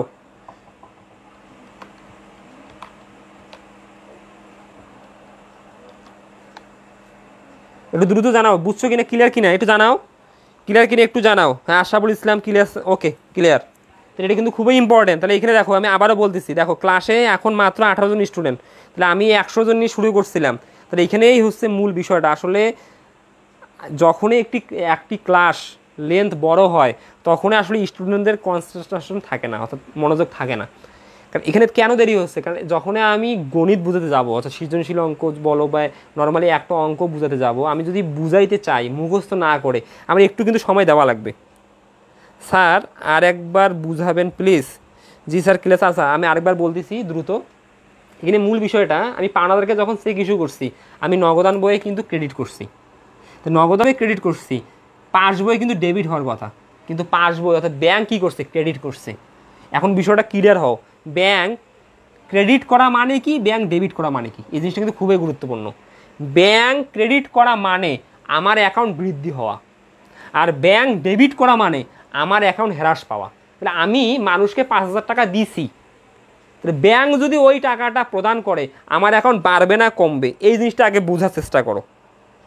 আমার এখন বাড়বে না কমবে, এটাকে বুঝার চেষ্টা করো। তাহলে আমি যেহেতু পাওনাদারকে চেক দিছি, তাহলে ব্যাংক যদি প্রপারলি টাকাটা প্রদান করে, তাহলে আমার অ্যাকাউন্ট কমবে।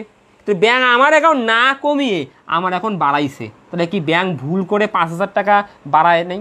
অবশ্যই ভুল করে 5,000 টাকা বাড়াইছে। তাহলে আগে তোমাকে এটা সংশোধন করতে হবে। তাহলে ভুল করে 5,000 টাকা বাড়াইছো, তো সংশোধন করার জন্য কী করবা, তুমি ডেবিট ভুল করলে ক্রেডিট করবা, ক্রেডিট ভুল করলে ডেবিট করবা। তো যেহেতু ক্রেডিট পাশে ভুল করে লিখছি, আমি সংশোধনের জন্য 5,000 টাকা ডেবিট করলাম। আর তুমি যে আবার 5,000 টাকা দিলা, তো ওটার জন্য কি ডেবিট করতে হবে না? তো এটা হচ্ছে প্রকৃত ডেবিট, এটা ভুল সংশোধনের জন্য ডেবিট, এটা হচ্ছে প্রকৃত ডেবিট। তাহলে মোট ডেবিট কত হবে? 10,000। ওকে,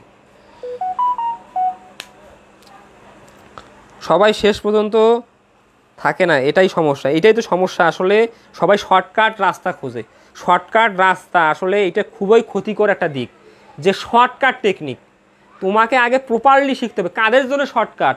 যারা সব কিছু জানে তাদের জন্য শর্টকাট, এটা মাথায় রাখবা। যারা জানে না, বেসিক জানে না, তাদের জন্য শর্টকাট না। মুনতাসির মামুন ভাই, আসি ক্যারিয়ন, ধন্যবাদ। তাহলে ওকে, তাহলে এটা পাইলে আমরা ডেবিট। তাহলে সবাই ক্লিয়ার ইনশাল্লাহ? এখন আসো তুমি 9।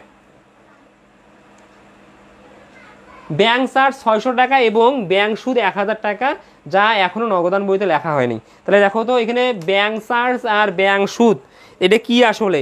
পরিবহনাধীন চেক, বকেয়া cheque, debit memo, credit memo.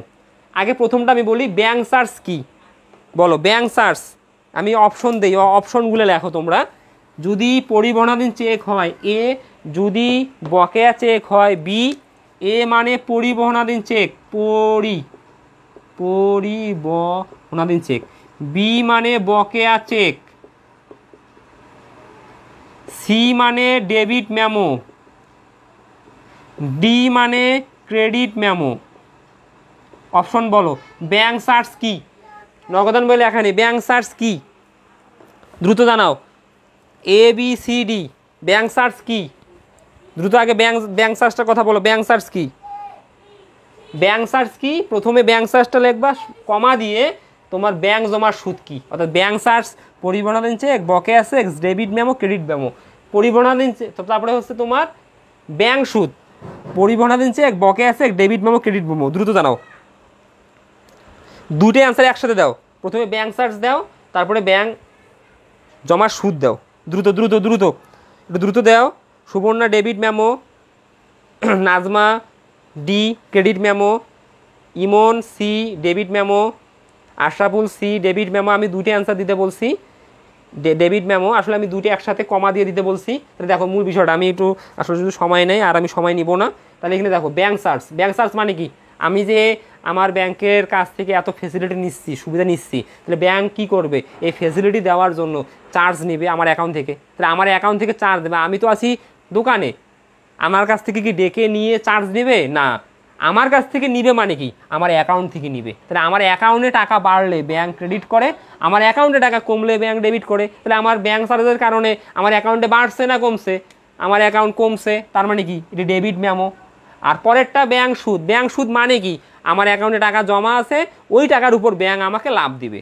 তাহলে আমার ওই টাকার উপর যে ব্যাংক লাভ দিবে, আমাকে দোকানে যা দিয়ে আসবে? আমি তো দোকানে বসে আছি, আমার দোকানে যা দেবে না। কারণ আমার মতো হাজার হাজার লাখ লাখ মক্কেল অর্থাৎ অ্যাকাউন্ট হোল্ডার ব্যাংকের আছে।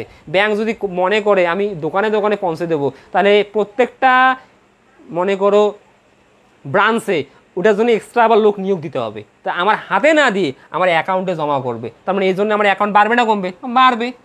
তার মানে ক্রেডিট মেমো। তাহলে প্রথমটা হচ্ছে ডেবিট মেমো, তারপর একটা হচ্ছে ক্রেডিট মেমো। তাহলে ডেবিট মেমো মানে ডেবিট করা হয়েছে, যেটা ডেবিট করা হয়েছে সেটা ক্রেডিট করা হয়নি, যেটা ক্রেডিট করা হয়েছে সেটা ডেবিট করা হয়নি। মূল বিষয়টা হচ্ছে এইটি।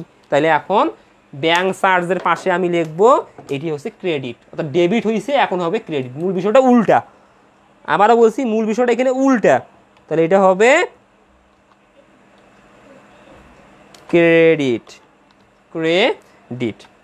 তাহলে ডেবিট মেমো জের প্রকাশ করবে ক্রেডিট, আর তোমার ক্রেডিট মেমো যেহেতু ক্রেডিট করছে এখন জের প্রকাশ করবে ডেবিট, উল্টাটা। তাহলে এখন হবে ডেবিট। এটা ক্লিয়ার কিনা একটু জানো? সবাই ক্লিয়ার? এটা সমস্যা নাই, এটা সবাই ক্লিয়ার? ওকে, সবাই ক্লিয়ার? হ্যাঁ, ওকে। জানাতো ফেরদৌস, ব্যাংক চার্জ সি। তোমার ভুল হয়েছে, এটা জের প্রকাশ করবে। মূলত ব্যাংক চার্জটা হচ্ছে, ব্যাংক চার্জ হচ্ছে ডেবিট মেমো। এটা সি বলতে আমি বলছি যে কী হবে, সরি ডেবিট। হ্যাঁ, ওকে। ব্যাংক চার্জটা সি আর ব্যাংক সুদটা হচ্ছে ডি। ওকে, ধন্যবাদ। ওকে, তাহলে ওকে, তাহলে আর আমাদের কোনো গরমিল নাই। তাহলে এখন উপরোক্ত তথ্যের আলোকে একটি ব্যাংক সমন্বয় বিবরণী তৈরি করো। তাহলে এখন আমরা অতি সহজে অর্থাৎ 5 মিনিটে আমরা অঙ্কটা এখন শেষ করতে পারবো। তাহলে এখন আমরা ব্যাংক সমন্বয় বিবরণীর লক্ষ্যে তাহলে এখন আমরা ছক করি। স্যার 6000 এর একটা শূন্য কেটে গেছে, 6000 এর একটি শূন্য, একটু বললে ভালো হইতো কয় নম্বর এটা, এটা কয় নম্বর আসলে একটু বললে ভালো হইতো। ব্যাংক চার্জ কিন্তু 600 টাকাই, 6000 না, ব্যাংক চার্জ 600ই, 6000 না, ব্যাংক চার্জ 600ই ছিল ওটা, আর ব্যাংক সুদ ছিল 1000। তাহলে এখন দেখো উপরোক্ত তথ্যের আলোকে একটি ব্যাংক সমন্বয় বিবরণী তৈরি করো। তাহলে যখন তোমাকে ব্যাংক সমন্বয় বিবরণী তৈরি করতে বলবে তখন একক জেরো হতে পারে, উভয় জেরো হতে পারে। তোমাদেরকে আমি গতদিন বলছি একক জেরো হতে পারে, উভয় জেরো হতে পারে। একক জের কখন হবে? যখন কোনো জেরের কথা বলা থাকবে না, যখন প্রশ্নে একটা জের থাকবে। একটা জের থাকলে, পদ্ধতির কথা উল্লেখ না থাকলে একক জের, দুইটা জের থাকলে, পদ্ধতির কথা উল্লেখ না থাকলে একক জেরেও অঙ্ক করা যাবে, উভয় জেরেও অঙ্ক করা যাবে। তাহলে যেহেতু এখানে আমাদের একটা জের আছে, দেখো এখন আমরা প্রথমে চলে যাব। এই দেখো আমাদের এখানে দেওয়া আছে যে 2018 সালের 31 ডিসেম্বর তারিখে জনাব জামির হোসেন এর পাস বই অনুযায়ী ব্যাংক জমার উদ্বৃত্ত 70,000 টাকা, কিন্তু উহা নগদান বই, ওটা পড়ার দরকার নেই। দেখো এখানে বলা আছে স্পষ্ট যে পাস বই অনুযায়ী ব্যাংক জমার উদ্বৃত্ত। তাহলে পাস বই অনুযায়ী ব্যাংক জমার উদ্বৃত্ত, তাহলে পাস বই অনুযায়ী মানে ব্যাংক জমার উদ্বৃত্ত মানে কি? অর্থাৎ পাস বইয়ের ক্রেডিট, তার মানে এটি ক্রেডিটসের। কারণ আমার ব্যাংকের ক্ষেত্রে আমার জমা, আমি হচ্ছে প্রতিষ্ঠান, আমার জমা ব্যাংকের ক্ষেত্রে কি ক্রেডিটটা। তাহলে পাস বই অনুযায়ী ব্যাংক জমার উদ্বৃত্ত মানে ক্রেডিটসের। তাহলে এখন আমি তোমাদেরকে একটা প্রশ্ন রাখতেছি, মেসেজ দাও যে আমাদের প্রশ্নে ক্রেডিট জের যেহেতু আছে, কারণ এটা ক্রেডিট জের, তাহলে আমরা যে গরমিলের জেরগুলো নির্ণয় করলাম, কোন জেরগুলো যোগ করব, কোন জেরগুলো বিয়োগ করব, ততক্ষণ আমি ছক করতেছি। একটু দ্রুত মেসেজে জানা, আমি আবারও বলতেছি আমাদের প্রশ্নে ক্রেডিট জের আছে, কারণ পাস বই অনুযায়ী ব্যাংক জমার উদ্বৃত্ত। তাহলে পাস বই অনুযায়ী আমার ব্যাংকে কত টাকা আছে? 70,000। তো পাস বই অনুযায়ী যদি ব্যাংকে জমা থাকে তাহলে ব্যাংকের এটা কি ক্রেডিট জের, ব্যাংকের এটা কি ক্রেডিট জের, তাহলে ক্রেডিট জের দেওয়া আছে। তাহলে আমি যেটা প্রশ্ন করলাম যে আমরা যে গরমিলের জেরগুলো নির্ণয় করছি, আমি এখন কোনগুলো যোগ করব, কোনগুলো বিয়োগ করব, দ্রুত জানাও। 9 নম্বরটা 6000 হবে, 600 টাকায় হবে। তোমরা একটু দ্রুত জানাও যে কোন জেরগুলো যোগ করব, কোন জেরগুলো বিয়োগ করব, ততক্ষণ আমি ছক করে নিই।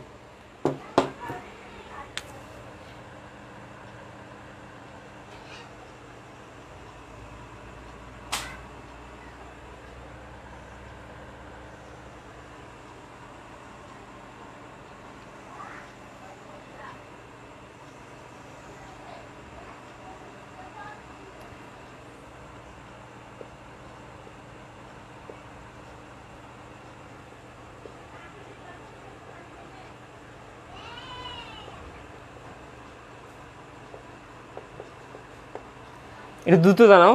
তাহলে তোমরা আগে লিখবা ব্যাংক সমন্বয় বিবরণী, তারপর তারিখ দিয়ে দেবে। আমি লিখলাম না অত কিছু, বিবরণ টাকা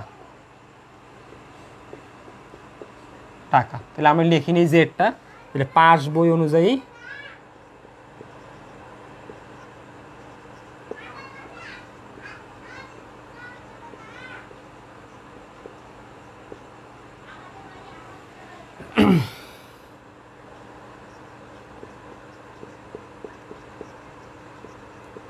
পাস বই অনুযায়ী ব্যাংক জমা, তার মানে ব্র্যাকেটে লিখে রাখবা এটা ক্রেডিট, এটা লিখে রাখবা। তাহলে পাস বই অনুযায়ী ব্যাংক জমা, তাহলে আমার কত ছিল? 70,000।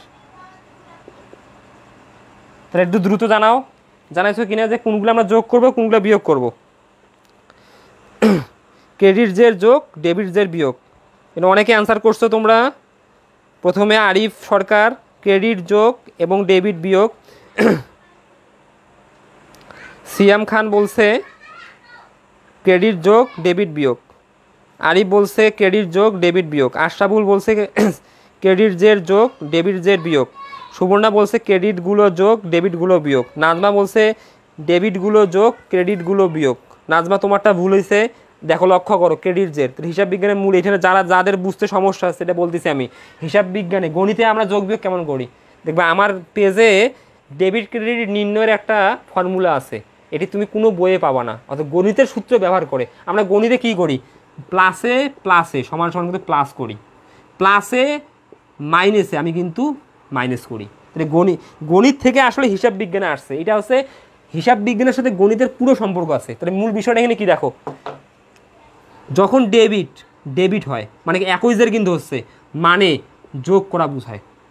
যখন ডেবিট ক্রেডিট হয় তার মানে আলাদা জের মানে বিয়োগ হয়। গণিতের মতোই দেখো, যোগে যোগে সমান কিন্তু যোগ, যোগ বিয়োগ সমান কিন্তু বিয়োগ। তার মানে গণিতের ফর্মুলাটাই কিন্তু এখানে অ্যাপ্লাই হচ্ছে। স্যার বোর্ড ক্লিয়ার দেখা যাচ্ছে না, বোর্ডটা ফোকাস হচ্ছে মনে হয়, একটু বাঁকা করছি, আমার কথাগুলো শোনো, এখানে মূল বিষয়টা এইটাই। তাহলে দেখো, তাহলে ডেবিট ডেবিট আমি করব যোগ, ডেবিট ক্রেডিট আমি করব বিয়োগ, মানে গণিতের মতোই। তার মানে কি, এখানে যে জের প্রকাশ করবে সেইটা হলে যোগ, যে জের প্রকাশ করবে তার বিপরীত হলে বিয়োগ। ইনশাল্লাহ সবাই বুঝতে পারছো? তাহলে এখন এখানে যারা যারা অ্যান্সার করছো ক্রেডিটগুলো যোগ হবে, ডেবিটগুলো বিয়োগ হবে। তাহলে দেখো, আমি শুরুতে যে ব্যাংক সমন্বয় বিবরণী প্রস্তুত করতেছি, আমার মূল থিমটা কি? আমি তোমাদের শুরুর দিন থেকে বলছি যে গণিত আমার কাছে কঠিন লাগতো, হিসাব বিজ্ঞানও কঠিন লাগে। আসলে হিসাব বিজ্ঞান খুব সহজ, এখানে গণিতের সাথে সম্পর্ক একটু আছে, বেশি না।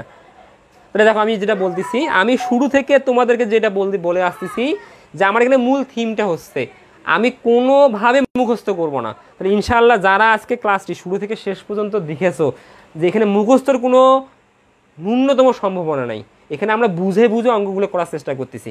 এখানে অনেকেই অনেকভাবে আসলে অঙ্ক করে, তুমি যদি এইভাবে করো ইনশাআল্লাহ তোমার কাছে ব্যাংক সমন্বয় বিবরণী খুব সহজ মনে হবে।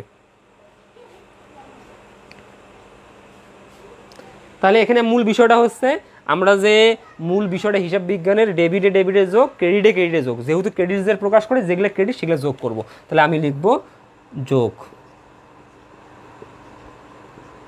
তাহলে যোগ কোনগুলো হবে? যেগুলো ক্রেডিট। তাহলে আমি রোমান সংখ্যা 1 দেই। তাহলে এখন আমি মার্কিং করবো 1 2। তাহলে এখন আমি নিয়ে আসি শুরু থেকে, এখন দেখি আমাদের কিন্তু দেখো শুরুতেই কিন্তু এই জেরগুলো আমরা নির্ণয় করে রাখছি এই কারণে। তাহলে একে কী ছিল দেখো তো? ক্রেডিট। এই দেখো একে পাইছি। আর ভাষাটা আমি বলি, তুমি লিখবা যে ব্যাংকে জমাকৃত চেক যা ব্যাংক কর্তৃক আদায় হয়নি, এই কথাটা লিখবা। কারণ আমি লিখতেছি না, কারণ লেখার মতো আমার স্পেস নাই। ভাষাটা কী লিখবা? আসলে ভাষা নিয়ে কোনো ঘাবড়াবার কিছু নেই, কিন্তু ব্যাখ্যা নিয়ে ঘাবড়াবার কিছু নেই। তুমি যদি হুবহু এটাও লিখে দাও কোনো সমস্যা নেই, কিন্তু এটা শর্ট করে লেখার চেষ্টা করবা। ব্যাখ্যা নট এ ম্যাটার। তাহলে এখানে মূল বিষয়টা হচ্ছে যে লিখবা যে ব্যাংকে জমাকৃত চেক ব্যাংক কর্তৃক আদায় হয়নি। তাহলে এই কথাটা লিখে তুমি রোমান সংখ্যা 1 দিয়ে কথাটা লিখবা, লিখে মার্কিং করবা। মার্কিংটা হচ্ছে 1, এইখানে দিবে 1। এই মার্কিংটা খুব গুরুত্বপূর্ণ, মার্কিং করলে পরবর্তীতে খুঁজে বের করতে সুবিধা হয়। তাহলে আমি লিখবো কত টাকা ব্যাংক কর্তৃক ক্রেডিট হয়নি, আদায় হয় নাই, তাহলে 10,000 টাকা, এই লিখবো আমি 10,000 টাকা। তারপরে আমরা চলে আসি, ফিরোজ খান তোমাকে ধন্যবাদ, আপনাকে ধন্যবাদ জয়েন করার জন্য। 2 হচ্ছে ডেবিট, নিব না। তারপরে হচ্ছে 3, দেখো ক্রেডিট। আর 3-এ ক্রেডিট কত? আমি ইস্যু করছি 12,000 টাকা, ভুলে নগদান বইয়ে আমরা করছিলাম ক্রেডিট 1,200 টাকা। তাহলে এখানে পার্থক্যটা নিতে হবে, এই জিনিসগুলো কিন্তু খুবই গুরুত্বপূর্ণ। তাহলে আমি লিখছি 12,000, ভুলে নগদান বইয়ে লিখছি 1200, তাহলে আমি লিখছি কত? কম লিখছি কত? 10,800। তাহলে আমি লিখব 2, লিখবা যে ইস্যুকৃত চেক নগদান বইয়ে কম লেখা হয়েছে, ইস্যুকৃত চেক নগদান বইয়ে কম মূল্যায়ন করা হয়েছে, ইস্যুকৃত চেক নগদান বইয়ে কম মূল্যায়ন করা হয়েছে দিয়ে ব্র্যাকেটে দেখাবা 12,000 মাইনাস 1,200 দিয়ে লিখবা, মার্কিং করবা 3, তাহলে লিখবা 10,800। একটু ক্লিয়ার কিনে জানাও, বিষয়গুলো বুঝতেছো কিনে জানাও। তারপরে ক্রেডিট চলে যাই আমরা, আর কোথায় আছে ক্রেডিট? এটা হচ্ছে 4 ডেবিট, লিখবো না। 5 ক্রেডিট। দেখো 5-এ ক্রেডিট কত? এখানে 5-এ ক্রেডিট কত? এখানে এটাও কিন্তু লক্ষ্য করতে হবে, সেটা ক্রেডিট নেই, কত টাকা ক্রেডিট? ক্রেডিটটা হচ্ছে পার্থক্যটা। একখানি প্রাপ্য বিল 4,000 টাকায় ব্যাংক থেকে বাড়তায়, তাহলে আমি কিন্তু আগে এটা করে নিয়েছিলাম। তাহলে এখানে পার্থক্য 200 টাকা। এখানে কী লিখবা? যে প্রাপ্য বিল বাট্টাকৃত প্রাপ্য বিল বেশি মূল্যে নগদান বইয়ে মূল্যায়ন করা হয়েছে, বাট্টাকৃত প্রাপ্য বিল নগদান বইয়ে বেশি মূল্যায়ন করা হয়েছে। তাহলে লিখবা 3, বাট্টাকৃত প্রাপ্য বিল নগদান বইয়ে বেশি মূল্যায়ন করা হয়েছে, ব্র্যাকেটে 4,000 মাইনাস 3,800 দিয়ে লিখবা, এটা মার্কিং করবা, তোমরা মার্কিং করবা 5, মার্কিং করবা 5 দিয়ে 200 টাকা করবা, হচ্ছে 200 টাকা। ওকে স্যার, এই কোশ্চেনটা পেজে পোস্ট করে দিলে ভালো হবে, পুরা প্র্যাকটিস করতে পারবো ইনশাআল্লাহ। এটা পেজে দিয়ে দেবো ইনশাআল্লাহ, কোনো সমস্যা নাই। এখন আমরা চলে যাই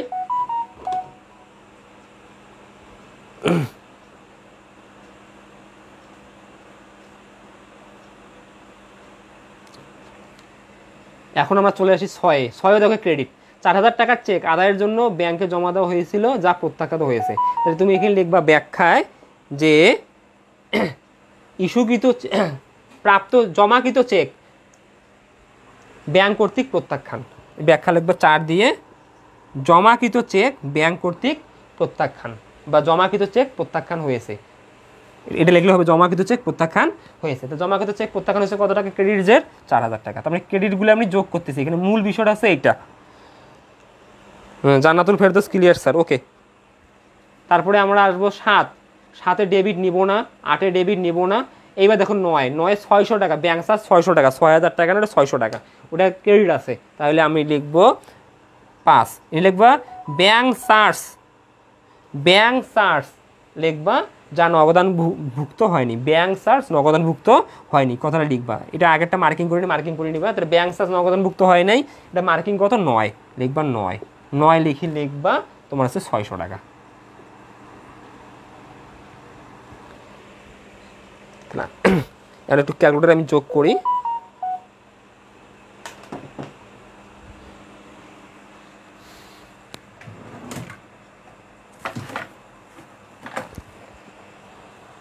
বাবা ক্যালকুলেটর দাও, ক্যালকুলেটর দাও থাকো ওর সামনে। আমি একটু যোগ করে নেই। তাহলে আমার 10,000 যোগ 10,800 যোগ 200 যোগ 4,000 যোগ 600, তাহলে আমরা পাইলাম 25,600। আমরা পাইলাম 25,600। তাহলে এখন আমরা কী করবো? এই 70,000-এর সাথে সবগুলা ক্রেডিট যোগ করব। তার মানে আমরা যোগফল পাবো তোমার 95,600। তাহলে যেহেতু আমার স্পেস নাই তাই আমি উপরে লিখতেছি এখন 95,600।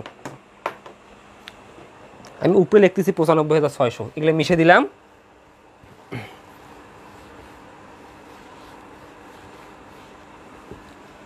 $95,600।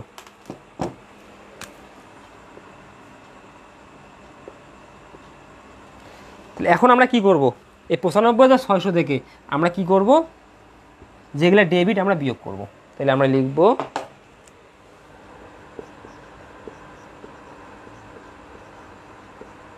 বিয়োগ 1। তাহলে এখন আমরা লিখব কোনগুলো বিয়োগ আছে দেখব আমরা।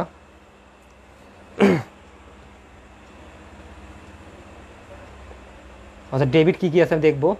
1 ডেবিট ছিল না, 2 ডেবিট আছে। দেখো একজন দেনাদার কর্তৃক 6,000 টাকা ব্যাংকে জমা দিয়েছেন, যা এখনও নগদান বইতে লেখা হয়নি। তাহলে এটা হচ্ছে কি আমাদের ছিল ক্রেডিট মেমো, তাহলে ক্রেডিট করা হয়েছিল। তাহলে কী লিখবা? যে দেনাদার কর্তৃক সরাসরি ব্যাংকে জমা যা নগদানভুক্ত হয়নি। দেনাদার কর্তৃক ব্যাংকে জমা যা নগদানভুক্ত হয়নি, দেখবে দেনাদার কর্তৃক সরাসরি ব্যাংকে জমা যা নগদানভুক্ত হয়নি দিয়ে মার্কিং করবো। এটা মার্কিং কত? 2। এই 2 টাকা কত? টাকা হচ্ছে 6,000। ওকে, তারপর এখন দেখবো ডেবিট।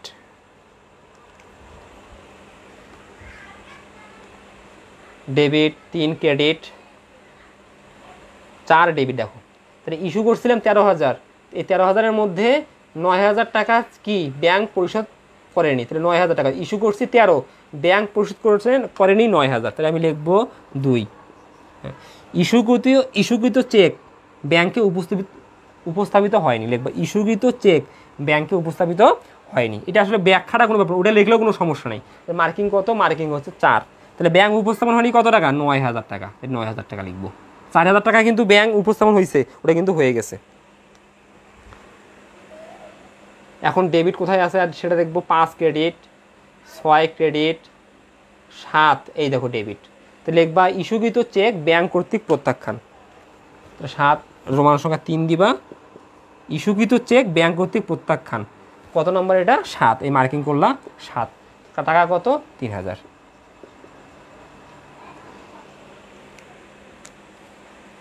তারপরে দেখবো ডেবিট কই আছে আমাদের। আর তারপরে দেখো 8 পানাদার বরাবর ইস্যুকৃত 10,000 টাকার একটি চেক ভুলে ব্যাংক ক্রেডিট করেছে, তাহলে এটা পাইছিলাম কত 10,000, তাহলে এখন আমার ডেবিট করতে হবে 10,000, তাহলে 4। তাহলে লিখবা যে ইস্যুকৃত চেক ব্যাংক ভুলে ক্রেডিট করেছে, এই কথাটা লিখলেই হয়ে যাবে, ইস্যুকৃত চেক যা ভুলে ব্যাংক ক্রেডিট করেছে দিয়ে লিখে মার্কিং করবা হচ্ছে 8। তাহলে এখানে ভুল করে ক্রেডিট করছে 5,000, ভুল সংশোধন করার জন্য 5,000, আর সঠিকভাবে আবার ডেবিট করতে হবে 5,000, তাই 10,000। এটি আমি তো ব্যাখ্যা দিয়ে দিছি, জাস্ট আমি এখন লিখব। তারপরে আসি 9 আমার ডেবিট আছে ব্যাংক সুদ, তাহলে লিখবা ব্যাংক সুদ যা নগদানভুক্ত হয়নি, ব্যাংক সুদ যা নগদানভুক্ত হয়নি, এটা হচ্ছে 9 2 বা 1,000। তাহলে আমাদের আর কোনো কিছু নেই, তাহলে এখন আমরা এগুলো যোগ করব।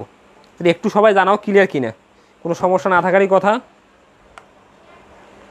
6,000 যোগ 9,000 যোগ 3,000 যোগ 10,000 যোগ 1,000, তাহলে 29,000। তাহলে আমরা পাইলাম 29,000। এই 29,000 কি আমার ডেবিট ব্যালেন্স। তাহলে এখন এই 95,600 থেকে আমি 29,000 বিয়োগ করব।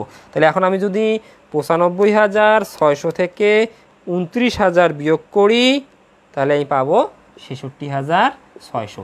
এই 66,600 কি, তাহলে আমরা শুরু করছি কি পাসবই অনুযায়ী ব্যাংক জমা, তাহলে এটা কি নগদান, উল্টা নগদান বই অনুযায়ী ব্যাংক জমা। তাহলে এখন আমি লিখবো নগদান বই অনুযায়ী ব্যাংক জমা, নগদান বই অনুযায়ী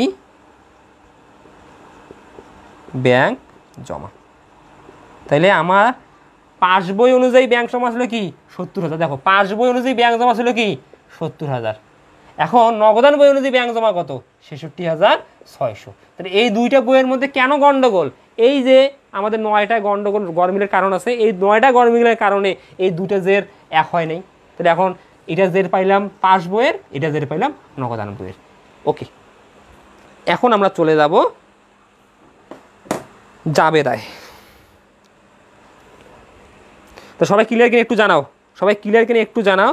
আর আরেকটা বিষয় জানাও, তোমরা যারা এখানে উপস্থিত যে 24 জন তোমরা ক্লাসটি করছো, ফিনান্স কাদের কাদের আছে একটু তোমরা জানাও, কাদের কাদের ফিনান্স আছে, এবং তোমাদের যে অ্যাসাইনমেন্টটা দিছে ফিনান্সের উপর, এটির উপর ক্লাস লাগবে কিনা, আমি যে সলিউশনটা দিছি তোমরা এটির উপর ক্লাস করতে চাও কিনা। তোমরা যদি ক্লাস করতে চাও শুক্রবার আমি ক্লাস করাতে পারবো ফিনান্সের উপর, একটু তোমরা জানাও যে কার কার ফিনান্স আছে আর ফিনান্সের উপর ক্লাস লাগবে কিনা।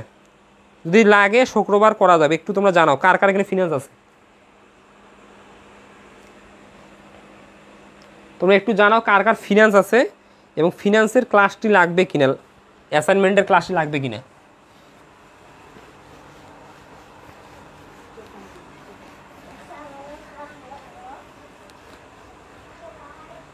কার কার ফিনান্স আছে একটু জানাও, এবং অ্যাসাইনমেন্টের উপর ফিনান্সের ক্লাসটি লাগবে কিনা। যদি লাগে শুক্রবার করা যাবে, আমি শুক্রবার করাতে পারবো। ফিনান্সের উপর ক্লাস লাগবে কিনা একটু তোমরা দ্রুত জানাও, দ্রুত জানাও।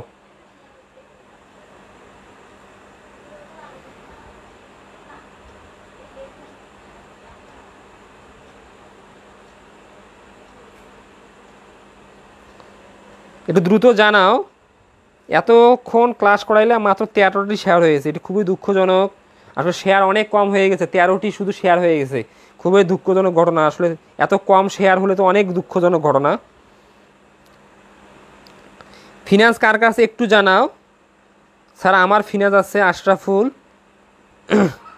আমাদের নাই স্যার, মার্কেটিং অ্যাসাইনমেন্টে দিলে ভালো হবে স্যার। খুব দুঃখিত ভাইয়া, আসলে আমার একটা নিজস্ব প্রতিষ্ঠান আছে, আমার নিজস্ব একটি প্রতিষ্ঠান আছে প্লে থেকে এসএসসি পর্যন্ত।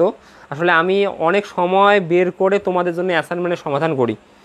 আসলে আমার পক্ষে মার্কেটিং, আসলে আমার জন্য কিন্তু ব্যবস্থাপনা অ্যাসাইনমেন্ট দেওয়াটাও খুব কষ্টকর, তারপর আমি চেষ্টা করব বলছি। আসলে খুবই দুঃখিত আমি। তো ফিনান্স যার যার আছে স্যার আমার আছে, যে তোমরা শুক্রবারে ফিনান্সের উপর ক্লাস করতে চাও কি না একটু তোমরা জানাও, ফিনান্সের উপর চাও কি না, শুক্রবার আমি করাতে পারবো, চাও কিনা একটু তোমরা জানাও।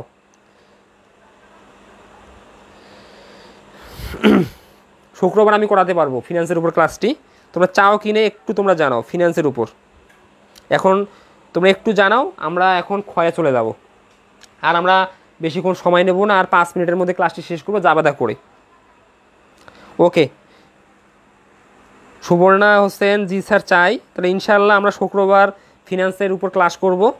আমাদের যে অ্যাসাইনমেন্টটা দিছে ফিনান্সের উপর, এটির উপর ক্লাস করব।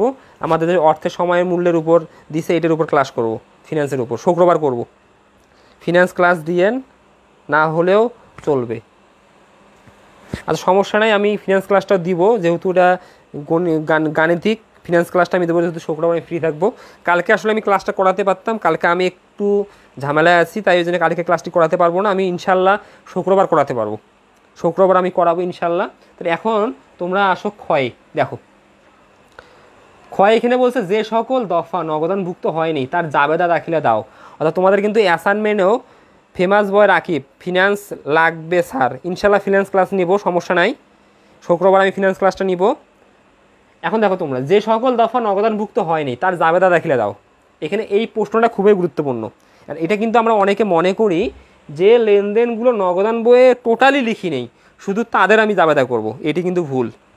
এটা আমরা আবারও বলছি, তোমাদের কিন্তু অ্যাসাইনমেন্টে অর্থাৎ এর আগের যে অ্যাসাইনমেন্টটা ছিল হিসাব বিজ্ঞানের, ওই অ্যাসাইনমেন্টে কিন্তু এই প্রশ্নটা ছিল যে যে সকল দফা নগদানভুক্ত হয়নি তার জাবেদা দাখিলা দাও। আসলে শুধু যে নগদান বইতে লেখা হয়নি তার জাবেদা করবো, এটি কিন্তু ভুল।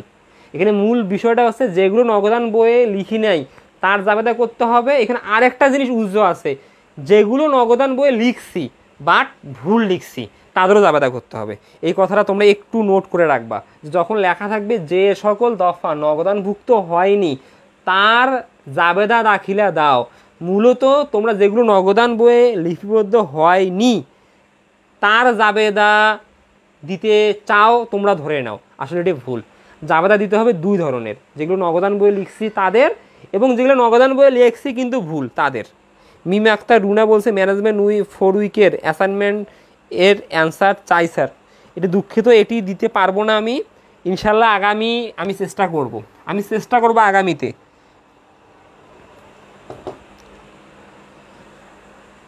তাহলে দেখো এখন জাবেদা চলে যাবো আমরা। তাহলে এখানে আমি আবারও বললাম, তোমরা এটি ক্লিয়ার কিনে দেখো। যখন বলা থাকবে যে সকল দফা নগদানভুক্ত হয়নি তার জাবেদা দাখিলা দাও, তাহলে জাবেদা করবো আমি দুই ধরনের। জাবেদা কয় ধরনের করবো? দুই ধরনের। আসলে ক্লাসের টাইমটা অনেক বেশি হয়ে যাচ্ছে বোঝানোর কারণে, তাই দেখো শেষের দিকে এসে এখন মাত্র 19 জন ক্লাস করছো তোমরা, এটি খুবই দুঃখজনক। আরেকটা বিষয়, আসলে এটি খুবই আমার জন্য কষ্টদায়ক যে তোমরা সবাই আসলে ক্লাসটি শেয়ার করতেছো না। আসলে আমি তোমাদেরকে যে ক্লাসটা করাচ্ছি এতক্ষণ ধরে, আসলে আমার একটাই প্রাপ্তি, তোমরা সবাই সবার জায়গা থেকে ক্লাসটি শেয়ার করবা এবং মেনশন করবা। যত বেশি শেয়ার হবে তত আসলে আমার ক্লাস করাতে আগ্রহ সৃষ্টি হবে।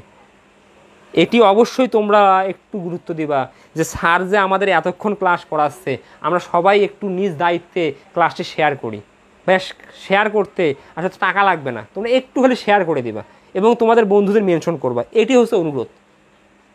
তাহলে এটা একটু ক্লিয়ার কিনে একটু জানাও যে যখন তোমাকে বলবে যে যে সকল দফা নগদানভুক্ত হয়নি, কটার সময় ক্লাস হবে স্যার? 9টার সময় দেবো, রাত 9টার সময় দেবো শুক্রবার, সমস্যা নাই।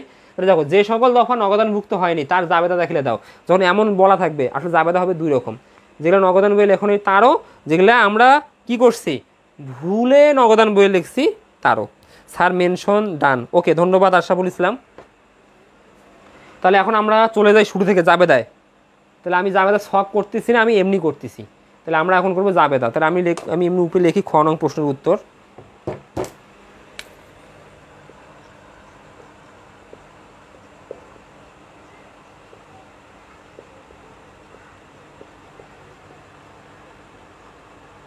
খ নং প্রশ্নের উত্তর আমি জাবেদা শখ করলাম না, আমি এমনি বুঝার জন্যে আমি করতেছি। তো জাবেদাগুলো একটু মনোযোগ দাও, সবাই একটু জাবেদাগুলো মনোযোগ দাও। তাহলে দেখো একে কি বলছে, ব্যাংকে জমা 10,000 টাকার চেক ও 5,000 টাকার বিলের মধ্যে চেকটি এখনো ব্যাংক কর্তৃক আদায় হয়নি। তার মানে এখানে কিন্তু প্রশ্নে বলা আছে, দেখো জাবেদা দুইটা জিনিস মূল বিষয় এখানে, জাবেদা করতে হবে দুইটা, একটা নগদান বইয়ে লিপিবদ্ধ হয় নাই, আর নগদান বইয়ে লিপিবদ্ধ হলে ভুল হয়েছে। তাহলে এখানে মূল বিষয়টা কি, আমি নগদান বইয়ে সঠিক লিখছি, কারণ ব্যাংক দেখো ব্যাংকে জমা 10,000 টাকা ও 5,000 টাকার বিলের মধ্যে, তার মানে কি আমি চেক পাইছি, বিল পাইছি, আমি নগদান বইয়ে ডেবিট করছি, তার মানে কি আমি নগদান বইয়ে সুষ্ঠুভাবে লিখছি, অর্থাৎ শুদ্ধভাবে লিখছি।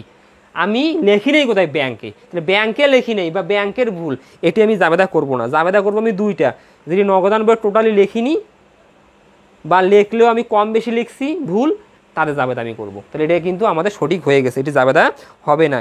তোমরা একটু জানাও জাবেদার বিষয়টা বুঝতেছো কিনা, কার জাবেদা আমি করব একটু জানাও, তোমরা একটু জানাও, তোমরা বুঝতেছো কিনা একটু তোমরা জানাও, তোমরা বুঝতেছো কিনা একটু তোমরা জানাও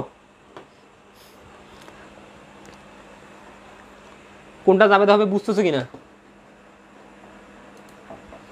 এখন হচ্ছে 2, একজন দেনাদার কর্তৃক 6,000 টাকা সরাসরি ব্যাংকে জমা দিয়েছেন যা এখনও নগদান বইতে লেখা হয়নি। দেখো এবার ক্লিয়ার।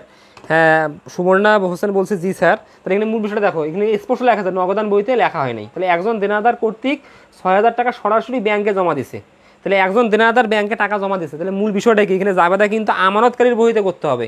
এই যে নগদান বইয়ে লেখা হয়নি মানে কি আমানতকারীর বইতে লিখতে হবে। তাহলে একজন দেনাদার ব্যাংকে জমা দিছে, ব্যাংকে যে জমা দিছে, ব্যাংকে কি টাকা দিছে, তোমার হয়ে তোমার ব্যাংকে তোমার অ্যাকাউন্টে টাকা দিছে, তার মানে কি হয়েছে, তোমার অ্যাকাউন্ট বাড়ছে। তো তোমার অ্যাকাউন্ট যদি বাড়ে, তোমার অ্যাকাউন্ট বাড়া মানে কি ব্যাংক বাড়া, তোমার অ্যাকাউন্ট কমা মানে কি ব্যাংক কমা। মানে প্রতিষ্ঠানের দৃষ্টিকোণ থেকে তুমি চিন্তা করবা, ব্যাংকে টাকা বাড়লে আমি ব্যাংক হিসাব ডেবিট করি, ব্যাংকে টাকা কমলে আমি ব্যাংক হিসাব ক্রেডিট করি। তাহলে আমার ব্যাংকে টাকা বাড়ছে, তাহলে ব্যাংক হিসাব কী করবো, ডেবিট করবো। তাহলে আমার যে জাবেদা হচ্ছে 2, তাহলে তুমি লিখবা তারিখ বিবরণ জাবেদা পৃষ্ঠে ডেবিট টাকা ক্রেডিট টাকা। তারিখে কিন্তু কোনো কিছু লিখবা না, এগুলো কিন্তু ক্রমিক নং। তাহলে তুমি বিবরণের ঘরে লিখবা 2 দিয়ে লিখবা ব্যাংক হিসাব ডেবিট,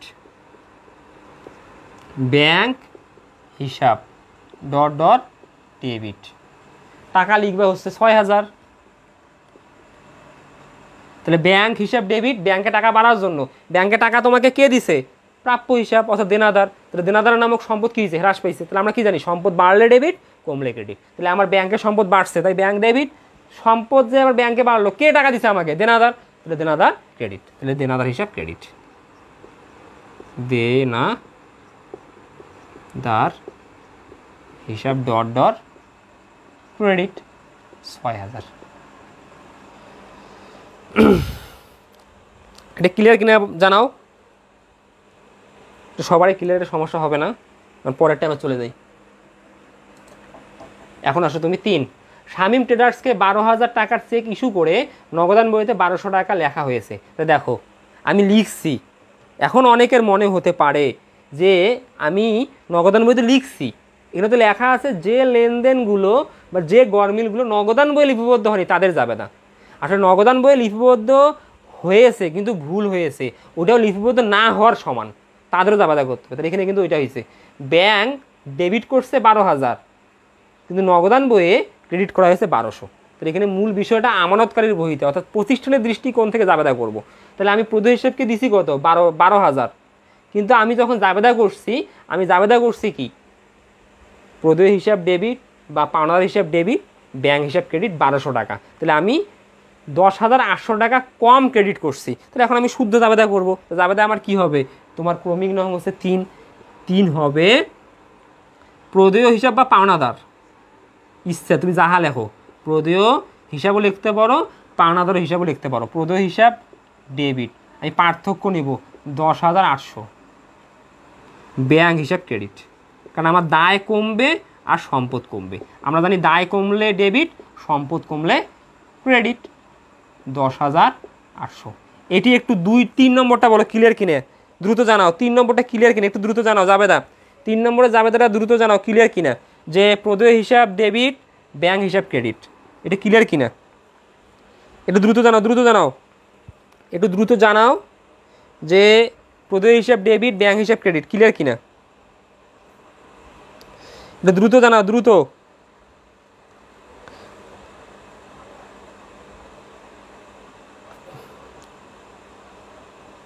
দ্রুত জানাও। আবার বলবেন স্যার, হ্যাঁ আমি আবারও বলতেছি, কী বলতেছে দেখো, শামীম ট্রেডার্সকে 12,000 টাকার চেক ইস্যু করে নগদান বইতে 1200 টাকা লেখা হয়েছে। মূল বিষয়টা কি বোঝার চেষ্টা করো। তুমি শামীমকে 12,000 টাকা দিছো, 12,000 টাকা চেক দিছো। তুমি যে শামীমকে 12,000 টাকা চেক দিছো, তার মানে কি এটা কিন্তু ব্যাংক সংক্রান্ত লেনদেন। তাহলে আমরা জানি ব্যাংক সংক্রান্ত লেনদেন 2টা বহিতে লিখতে হয়। নগদান বহিতে পাস বহিতে, তার মানে লেনদেনে একটা, লিপিবদ্ধ করতে হয় দুইটা। এখন আমি জাবেদা করব কার? জাবেদা করব প্রতিষ্ঠানের। প্রতিষ্ঠানের মানে কি? নগদান বইয়ে যেগুলো লিপিবদ্ধ হয়েছে বা লিপিবদ্ধ হয়নি। কারণ লিপিবদ্ধ হলে যদি সঠিকভাবে লিপিবদ্ধ হয় জাবেদা করতে হবে না, যদি ভুলভাবে লিপিবদ্ধ হয় জাবেদা করতে হবে। তাই কিন্তু ভুলভাবে লিপিবদ্ধ করা হয়েছে, কারণ আমি যখন চেক দিছি ব্যাংক কিন্তু ডেবিট করছে 12,000, কিন্তু আমি দেখো ক্রেডিট করছি কত? নগদান বইয়ে 1200 টাকা লেখা হয়েছে। তার মানে কি? আমি যখন কাউকে চেক দেই প্রতিষ্ঠানের দৃষ্টিকোণ থেকে টাকা চলে গেছে, তবে নগদান বইয়ে ক্রেডিট করছি 1200, ক্রেডিট করতে হতো কত? 12,000। তাহলে আমি কম ক্রেডিট করছি কত? 10,800। তাহলে যাবে দেখি দায় কমবে, প্রদেয় হিসাব ডেবিট, তাহলে প্রদেয় হিসাবকেও কম লিখছি 1200 টাকা লিখছিলাম, তাহলে প্রদেয় হিসাবকেও কম লিখছি 10,800। তাহলে প্রদেয় হিসাব ডেবিট বাড়াবো, ব্যাংক হিসাবও বাড়াবো মানে কিন্তু আলটিমেটলি কমতেছে, কিন্তু আমি কম লিখছিলাম। তো জাবেদা আমি কি করবো? প্রদেয় হিসাব ডেবিট করবো 10,800, ব্যাংক হিসাব ক্রেডিট করবো 10,800। Clear sir? ওকে। এখন আমি আসি চার কি বলছে? ইস্যুকৃত 13,000 টাকার চেকের মধ্যে 9,000 টাকার চেক এখনও ব্যাংক কর্তৃক পরিশোধিত হয়নি। তাহলে ব্যাংক পরিশোধ করে নেই, তারপরে নগদান বইয়ে কিন্তু আমি সঠিকভাবে লিখছি। তাহলে জাবেদা করবো যেটি নগদান বইয়ে লেখা হয় নাই বা লিখলেও ভুল হয়েছে, তাই এটা জাবেদা হবে না। ইমন বলছে স্যার 4th উইকের ম্যানেজমেন্ট দিলে ভালো হতো স্যার। আসলে আমি 4th উইকের ম্যানেজমেন্টটা করি নাই, আর আসলে লাইভ ক্লাসে অ্যাসাইনমেন্টের টপিকটা না ওঠাই ভালো। এখন সব দেখো, তাহলে এখানে মূল বিষয়টা ব্যাংক কর্তৃক হয়নি, তাহলে ওটা জাবেদা হবে না। এখন হচ্ছে 5, একখানি প্রাপ্য বিল 4,000 টাকা, ব্যাংক থেকে 3,800 টাকায় বাট্টা করে নগদান বইতে সম্পূর্ণ মূল্যে লেখা হয়েছে। তাহলে দেখো এটা কিন্তু নগদান বইয়ে লিখছি আমি, বিষয়টা ক্লিয়ার হও। একখানি প্রাপ্য বিল 4,000 টাকা ব্যাংক থেকে 3,800 টাকায় বাট্টা করে নগদান বইতে সম্পূর্ণ মূল্যে লেখা হয়েছে। তার মানে বিষয়টা কি? ব্যাংক ক্রেডিট করছে 3,800, আমি ডেবিট করছি 4,000, তার মানে আমি 200 টাকা বেশি ডেবিট করছি। ওই 200 টাকা আমার কি? প্রতিষ্ঠানের জন্য বাট্টা। তাহলে এখন আমার জাবেদা হবে আমি খরচ দেখাই নেই, কারণ আমি 4,000 টাকায় প্রাপ্য বিল দেখিয়েছি। তাহলে আমি যখন জাবেদা করব আমি কি দেখাই নাই? 200 টাকা আমি খরচ দেখাই নাই। তাহলে আমার ক্রমিক নং 5, আমি জাবেদা লিখব বাট্টা খরচ, কারণ আমি এটা দেখাই নাই। বাট্টা খরচ বা ব্যয় হিসাব ডেবিট 200। আর যেহেতু আমি ব্যাংকে টাকাটা বেশি দেখেছি ডেবিট, তো সংশোধন করার জন্য কী করতে হবে? ব্যাংক কমাইতে হবে, কারণ ব্যাংকে তো ডেবিট করতে হয়তো 3800 টাকা ডেবিট না করে ডেবিট করছি 4,000, তাহলে আমি ডেবিট বেশি করছি কত? 200। তাহলে এখন আমি সংশোধন করার জন্য কী করব? ক্রেডিট করব, ব্যাংক হিসাব ক্রেডিট।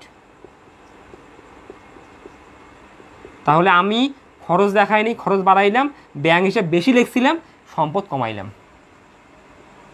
এটা ক্লিয়ার কিনা একটু দ্রুত জানাও, ক্লিয়ার কিনা দ্রুত জানাও, এটা কিন্তু খুবই ইম্পর্টেন্ট। ক্লিয়ার কিনা দ্রুত জানাও, একটু দ্রুত জানাও ক্লিয়ার কিনা, একটু দ্রুত জানাও ক্লিয়ার কিনা, তোমরা একটু দ্রুত জানাও ক্লিয়ার কিনা, একটু দ্রুত জানাও ক্লিয়ার কিনা।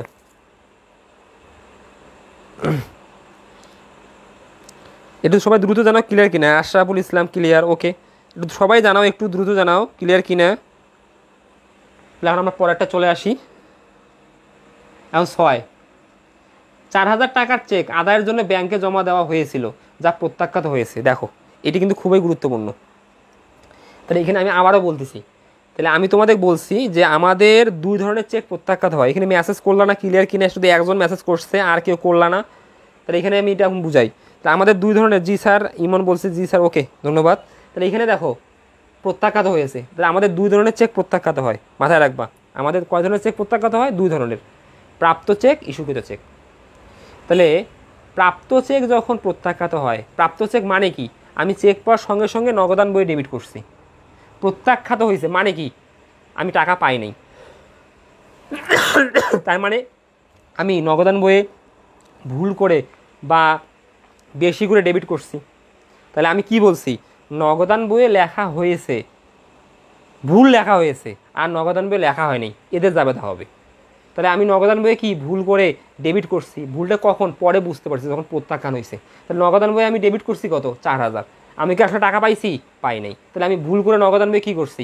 ডেবিট করছি, আর প্রাপ্য হিসাবকে ক্রেডিট করছি। তাহলে এটা যদি শুদ্ধ করতে চাই তাহলে আমাকে কি করতে হবে? ব্যাংক কমাইতে হবে, প্রাপ্য হিসাব বাড়াইতে হবে। তাহলে এখন আমার জাবেদা হবে 6 প্রাপ্য হিসাব ডেবিট। তাহলে আমি কি করব, উল্টি দেবো, অর্থাৎ আমি ভুলটা সংশোধন করব। কারণ আমি যখন চেক পাইছি আমি ডেবিট দিকে লিখছি প্রাপ্য হিসাব নাম দিয়ে ব্যাংকের ডেবিট কলামে লিখছি 60,000।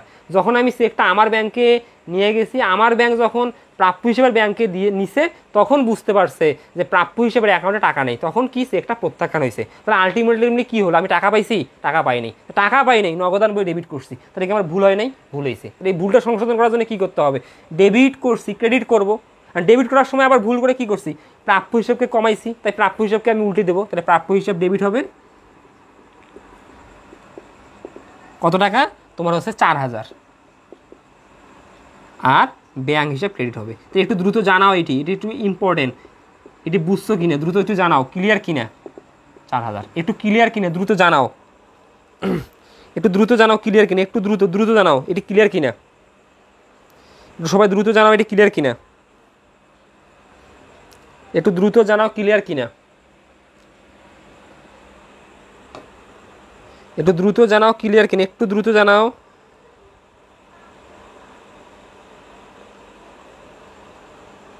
একটু দ্রুত জানাও ক্লিয়ার কিনা এটি। হ্যাঁ ক্লিয়ার, ওকে। নাজমা আক্তার, নাজমা হুম স্যার ক্লিয়ার, ওকে।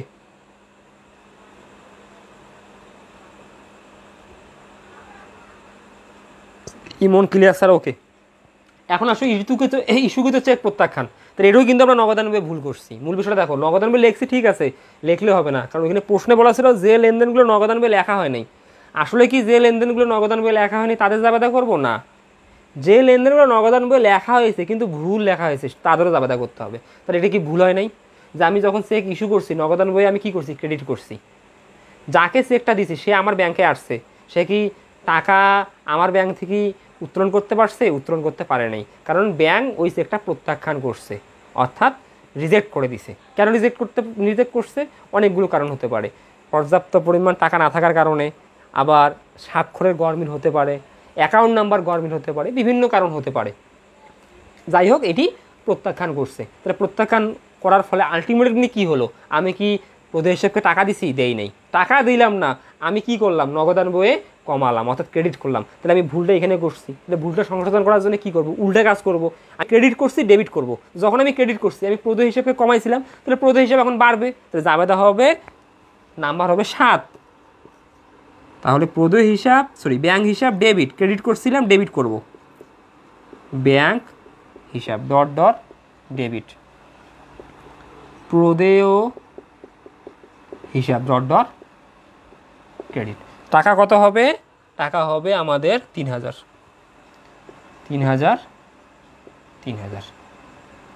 তাহলে একটু ক্লিয়ার কিনা, একটু দ্রুত সবাই জানাও ক্লিয়ার কিনা, একটু দ্রুত জানাও ক্লিয়ার কিনা। 8 ব্যাংক ক্রেডিট করছে ভুলে, এটা ব্যাংক করছে, অর্থাৎ আমি নগদান বই লিখবো, নগদান বই সঠিক আছে, নগদান বই সঠিক থাকলে আমরা করবো না। আবার বলেন প্লিজ স্যার, আরেকটু সবাই জানাও ক্লিয়ার কিনা। আসলে বলতেছি আমি আরেকবার, এখানে বলছে যে ইস্যুকৃত চেক ব্যাংক কর্তৃক প্রত্যাখ্যাত হয়েছে, মানে কি, আমি প্রদেয় হিসাবকে একটি চেক প্রদান করছি, চেক প্রদান করার সঙ্গে সঙ্গে আমি নগদান বইয়ে লিখছি ক্রেডিট দিকে প্রদেয় হিসাব বা পাওনাদার তোমার হচ্ছে 3,000 টাকা। এখন যাকে চেক দিছে সে ওই চেকটা আমার ব্যাংকে নিয়ে গেছে, আমার ব্যাংকে নিয়ে যাওয়ার পর মনে করো যে অ্যাকাউন্টে বসে আছে, অর্থাৎ ডেস্কে বসে আছে, তাকে চেকটা দিছে, সে চেকটা নেওয়ার পর কম্পিউটারে টিপসে, দেখছে যে পর্যাপ্ত পরিমাণ টাকা নাই বা অ্যাকাউন্ট নাম্বার ভুল, বিভিন্ন কারণ হতে পারে, কি করছে ওই চেকটা তাকে আবার পুনরায় ফেরত দিছে, অর্থাৎ টাকা না দিয়ে চেকটা ফেরত দিছে। তার মানে আলটিমেটলি কী হলো, আমার ব্যাংকে তাকে টাকা দিছে, দেয়নি, তাহলে আমার ব্যাংক তাকে টাকা দিল না, কিন্তু আমি তো নগদান বই ক্রেডিট করলাম, তাহলে আমি কি ভুলে ক্রেডিট করি নাই? যেহেতু আমি ভুলে ক্রেডিট করছি, তাহলে আমি কি করব, এখন ওটা সংশোধন করার জন্য ডেবিট করব, তো ওই জন্য ব্যাংক হিসাব ডেবিট হইলো। যখন আমি ভুলে ক্রেডিট করছিলাম তখন তো প্রদেয় হিসাবকে কমাইছিলাম, তাই প্রদেয় হিসাব তখন ডেবিট হয়েছিল, এখন ক্রেডিট করলাম। এখন আমার 8 হবে না, এখন 9 জাবেদা হবে, কারণ নগদান বই লেখা হয়নি। তাহলে ব্যাংক চার্জ, এটি কারবারে ব্যয়, ব্যাংক চার্জ ডেবিট, ব্যাংক হিসাব ক্রেডিট, আর ব্যাংক সুদ এটি কারবারের আয়, ব্যাংক হিসাব ডেবিট, ব্যাংক সুদ ক্রেডিট। তাহলে এটি আমি মিশিয়ে দিচ্ছি। তো আজকের ক্লাসটি কেমন লাগতেছে বা কেমন হলো একটু তোমরা জানাও, যে আজকের ক্লাসটি তোমাদের কেমন লাগলো, কারণ ক্লাসটা অনেকক্ষণ হয়ে গেল, আমি অনেক দ্রুত করতে চাই, আসলে দ্রুত হচ্ছে না। তোমাদের একটু তোমরা জানাবো আজকের ক্লাসটি তোমাদের কেমন লাগলো, একটু তোমরা জানাও তোমাদের ক্লাসটি কেমন লাগলো। এবং শুক্রবার অবশ্যই আমরা ফিনান্স ক্লাসটি করব, শুক্রবার 9টায় আমরা ফিনান্সের উপর ক্লাসটি করবো, অ্যাসাইনমেন্টের উপর। আর অ্যাকাউন্টিংয়ের উপর আমরা ক্লাসটি করলাম না, কারণ অ্যাকাউন্টিংয়ের প্রশ্নটা খুব সহজ ছিল, তাই আমি করলাম না। রিয়াদ আহমেদ ভালো লাগলো স্যার। আশরাফুল ইসলাম আলহামদুলিল্লাহ স্যার, অনেক ভালো বুঝছি, অনেক দোয়াও ভালোবাসা রইলো, তোমার জন্য অনেক দোয়া ভালোবাসা রইলো। আলহামদুলিল্লাহ অনেক ভালো লাগছে স্যার, ধন্যবাদ তোমাকে। আরিফ নাজমা আক্তার, নাজমা অনেক ভালো, ধন্যবাদ তোমাকে। তাহলে এখন আমাদের শেষ জাবেদা আমরা করব। 9-এ জাবেদা হবে 2টা, তাহলে আমি 9 দিয়ে লিখবো প্রথমে রোমান সংখ্যা 1। তাহলে ব্যাংক সার্চ, এটি কারবারে ব্যয়, তাহলে ব্যয় বাড়লে ডেবিট, তাহলে ব্যাংক সার্চ হিসাব ডট ডট ডেবিট, দেখবা 600 টাকা। আর ব্যাংক হিসাব ক্রেডিট, ব্যাংক হিসাব ডট ডট ক্রেডিট, এটি লিখবা 600 টাকা। তারপরে 2 ব্যাংক সুদ কারবারে আয়, তাহলে কারবারে যদি আয় হয়, টাকাটা ব্যাংকের মাধ্যমে আয় হয়েছে, তাহলে ব্যাংকে টাকা বাড়বে, তাহলে ব্যাংক হিসাব ডট ডট ডেবিট 1000। আর ব্যাংক সুদ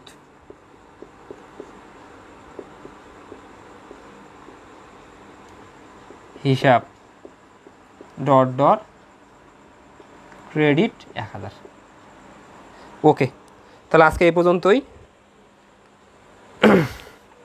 ব্যাংক সার্চ এর ব্যাংক, আরে বলছো ব্যাংক সার্চ আর ব্যাংক সুদ কম বুঝি স্যার, একটু বলবেন স্যার? হ্যাঁ আচ্ছা, একটু বলতেছি আমি। ব্যাংক সার্চ বলতে আমরা যে ব্যাংক থেকে বিভিন্ন সুবিধা নিচ্ছি, যেমন ব্যাংক আমার হয়ে আমার টাকাটা সংরক্ষণ করতেছে, আমার হয়ে প্রদেয় হিসাবকে টাকা প্রদান করতেছে, তারপরে অন্যান্য ব্যয় টাকাগুলো ব্যাংক প্রদান করতেছে। এই যে আমাদের হয়ে ব্যাংক আমার পক্ষে অনেকগুলো কাজ করতেছে, এই কাজের উপর ভিত্তি করে ব্যাংক কী করবে, আমার উপর চার্জ নেবে। তাহলে ব্যাংক যখন আমার প্রতিষ্ঠান থেকে চার্জ নিবে, তখন আমার প্রতিষ্ঠানের জন্য কি হবে, ব্যয় হবে, কারণ আমি ব্যাংকের কাছ থেকে সেবা নিচ্ছি। তাহলে আমি যখনই কারো কাছ থেকে সেবা নিব, তখন তো আমার এটি ব্যয়। তাহলে ব্যাংক চার্জ হচ্ছে কারবারের ব্যয়। আর এই ব্যাংক চার্জ কারবারের যে একটি ব্যয়, এই টাকাটা কি কারবার থেকে ব্যাংকে টাকা দেবে না, কারণ ব্যাংকের তো কারবারে আসা সম্ভব না, ব্যাংকে তো আমার টাকা জমা আছে। তাহলে এই ব্যাংক চার্জ যে আমার কারবারের ব্যয় হইলো, এই টাকাটা ব্যাংক আমার অ্যাকাউন্ট থেকে কেটে নেবে। তাই তো দেখো জাবেদা কী হইলো, ব্যাংক চার্জ ব্যয় বাড়ার জন্য ডেবিট হইলো, কারণ কারবারে ব্যয় হইলো, টাকাটা কই থেকে ব্যাংক নিবে, আমার অ্যাকাউন্ট থেকে নিবে, তার মানে আমার অ্যাকাউন্ট ক্রেডিট হইলো। তাহলে আমার এখন আমার দৃষ্টিকোণ থেকে ক্রেডিট হলো, ব্যাংকের দৃষ্টিকোণ থেকে কিন্তু অ্যাকাউন্ট ডেবিট হয়েছে। সবসময় প্রতিষ্ঠানের দৃষ্টিকোণ থেকে চিন্তা করবা। তাহলে আমার ব্যাংক অ্যাকাউন্ট অর্থাৎ আমার অ্যাকাউন্ট থেকে টাকা হ্রাস পাইছে, তাহলে আমার অ্যাকাউন্ট ক্রেডিট হয়েছে। এবার আসে সুদ। ব্যাংকে টাকা জমা রাখলে ব্যাংক ওই টাকার উপর সুদ দেয়। তাহলে ব্যাংকে টাকা জমা রাখলে যদি ব্যাংক সুদ দেয়, তাহলে এটি কারবারের আয়, তাহলে আয় বাড়লে ক্রেডিট। তাই দেখো ব্যাংক সুদ আয় বাড়ার জন্য ক্রেডিট হয়েছে। তাহলে আয় বাড়ার জন্য যদি ক্রেডিট হয়, এখন টাকাটা কি আমাকে নগদে দেবে না, আমার তো অ্যাকাউন্ট আছে, ওই অ্যাকাউন্টে জমা দেবে। তাহলে ওই অ্যাকাউন্টে যদি টাকা জমা দেয়, তাহলে প্রতিষ্ঠানের দৃষ্টিকোণ থেকে অ্যাকাউন্টে বাড়লে সম্পদ বাড়ে, তাই ব্যাংক হিসাব ডেবিট। নিশ্চয়ই তুমি বুঝতে পেরেছো। ওকে, তাহলে আজকে এই পর্যন্তই। আলহামদুলিল্লাহ আজকে আমরা ক্লাসটি ভালোভাবে শেষ করলাম। তোমরা সবাই ভালো থাকবা, সুস্থ থাকবা। আর শুক্রবার তোমাদের সাথে দেখা হবে ইনশাআল্লাহ ফিনান্স ক্লাস নিয়ে। ততদিন পর্যন্ত তোমরা ভালো থাকো। ওকে, আল্লাহ হাফেজ।